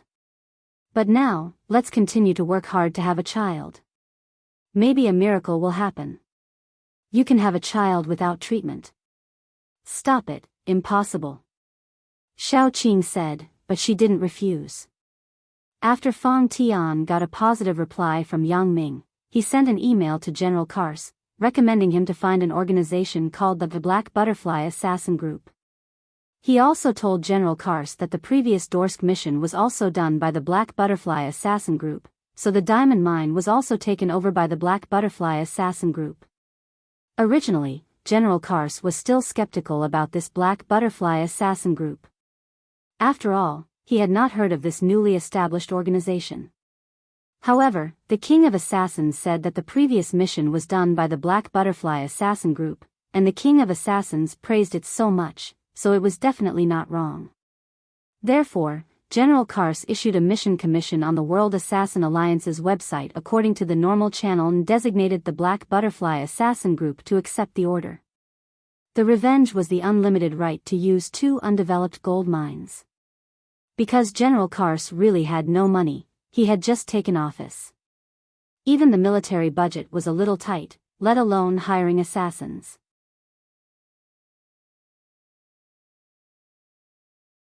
Moreover, the money from the Huang family had not yet arrived, but the Li family was also involved. General Kars had to give face to the Li family. He reduced the contract fee from 5 billion to 2 billion. This was already giving enough face to the Li family. However, even if this was the case, the Li family still had to consider it carefully. The Huang family would definitely not pay a single cent for this 2 billion. The Li family would be the one paying for it. 2 billion to buy half of the gold mine's shares was not a good deal. After all, in Country X in South Africa, they mainly relied on the Li family's connections and connections. The Huang family was nothing without the Li family. Therefore, the Li family had to have a meeting to carefully analyze the pros and cons. If the Huang family's shares were reduced, the Huang family would definitely not agree. They had already invested 5 billion before, so it was impossible for them to pay more. Of course, what really attracted Li Zicheng was not the investment of the gold mine, but his son, Li Tianjia, was really interested in the Huang family's youngest daughter, Huang Lele. Therefore, after Li Zicheng weighed the pros and cons, the marriage of Li Tianjia and Huang Lele became the key to the matter. Li Zicheng also passed a message to Huang Xiaofei. As long as Huang Lele married into the Li family, he would take care of South Africa. After Huang Xiaofei received the news from Li Zicheng, he had been persuading Huang Lele to agree to the marriage for a few days. However, Huang Lele was stubborn and did not agree. Of course, it was not impossible to forcibly kidnap Huang Lele to the wedding, but after that, with Huang Lele's temper, he did not know what she would do. She could look at him for a while, but she could not look at him for a lifetime, right? If Huang Lele did not look after him, and she ran away from home, then the relationship between the Huang family and the Li family would become even more tense. Lele, the family has reached a critical moment. Dad is begging you this time. Huang Xiaofei looked at his daughter, who was sitting in front of the computer in a daze, and sincerely begged. No. Huang Lele did not know how many times she had said this word. She would never marry Li Tianjia. Little sister, I have also seen that Li Tianjia. He is handsome, and he is the heir of the Li family. If you marry him, you will not suffer. Huang Rongtian also persuaded. I said, I won't marry. In the past few days, Huang Lele had begun to hate her elder brother and father. Her originally kind father and elder brother actually forced her to marry a person she did not like. If you want to marry, you marry by yourself. I have a boyfriend. You have a boyfriend? Huang Rongtian sneered. You have a boyfriend. Did you get the consent of your family? You are a member of the Huang family. You have to pay attention to your boyfriend's social status.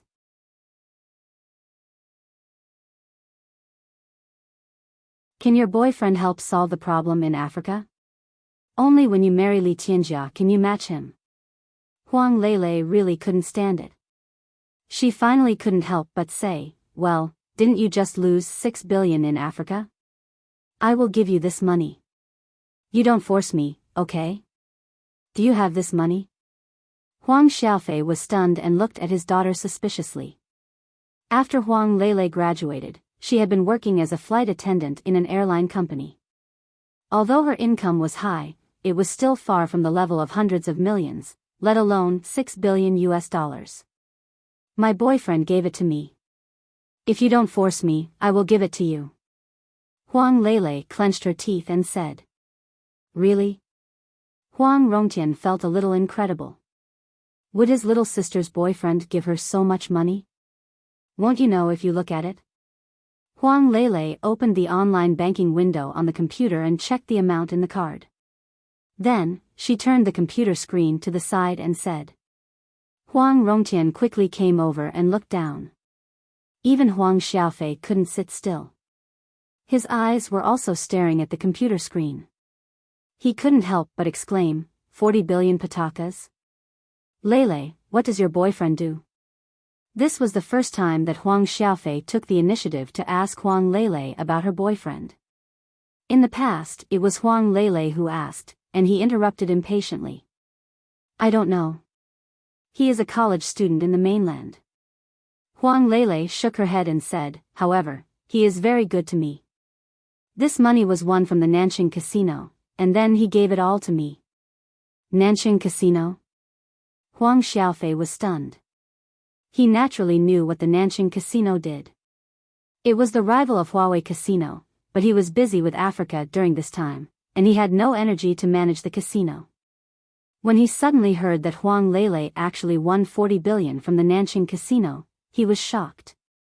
When did this happen? Why didn't anyone inform me? It was a few days ago. You can call and ask Uncle Zhang. Huang Lele saw that things seemed to take a turn for the better, so she said.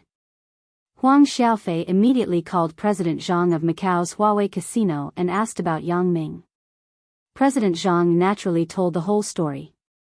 Why didn't you inform me about such a big thing? Huang Xiaofei heard that the Nanching Casino lost and moved out of the original location. He was happy, but he complained about President Zhang. Why didn't he inform him of such good news? The one who made the move was Lele's boyfriend, not the casino's people. I think Lele will definitely tell you about it. President Zhang didn't dare to talk at the time. He was afraid that Huang Xiaofei would think that he wanted to share the credit. Therefore, he kept silent, but he did not expect Huang Lele to not say it until now. You're tuning into the Romantic Tales YouTube channel. Don't forget to subscribe and join us on this journey to catch the most captivating stories.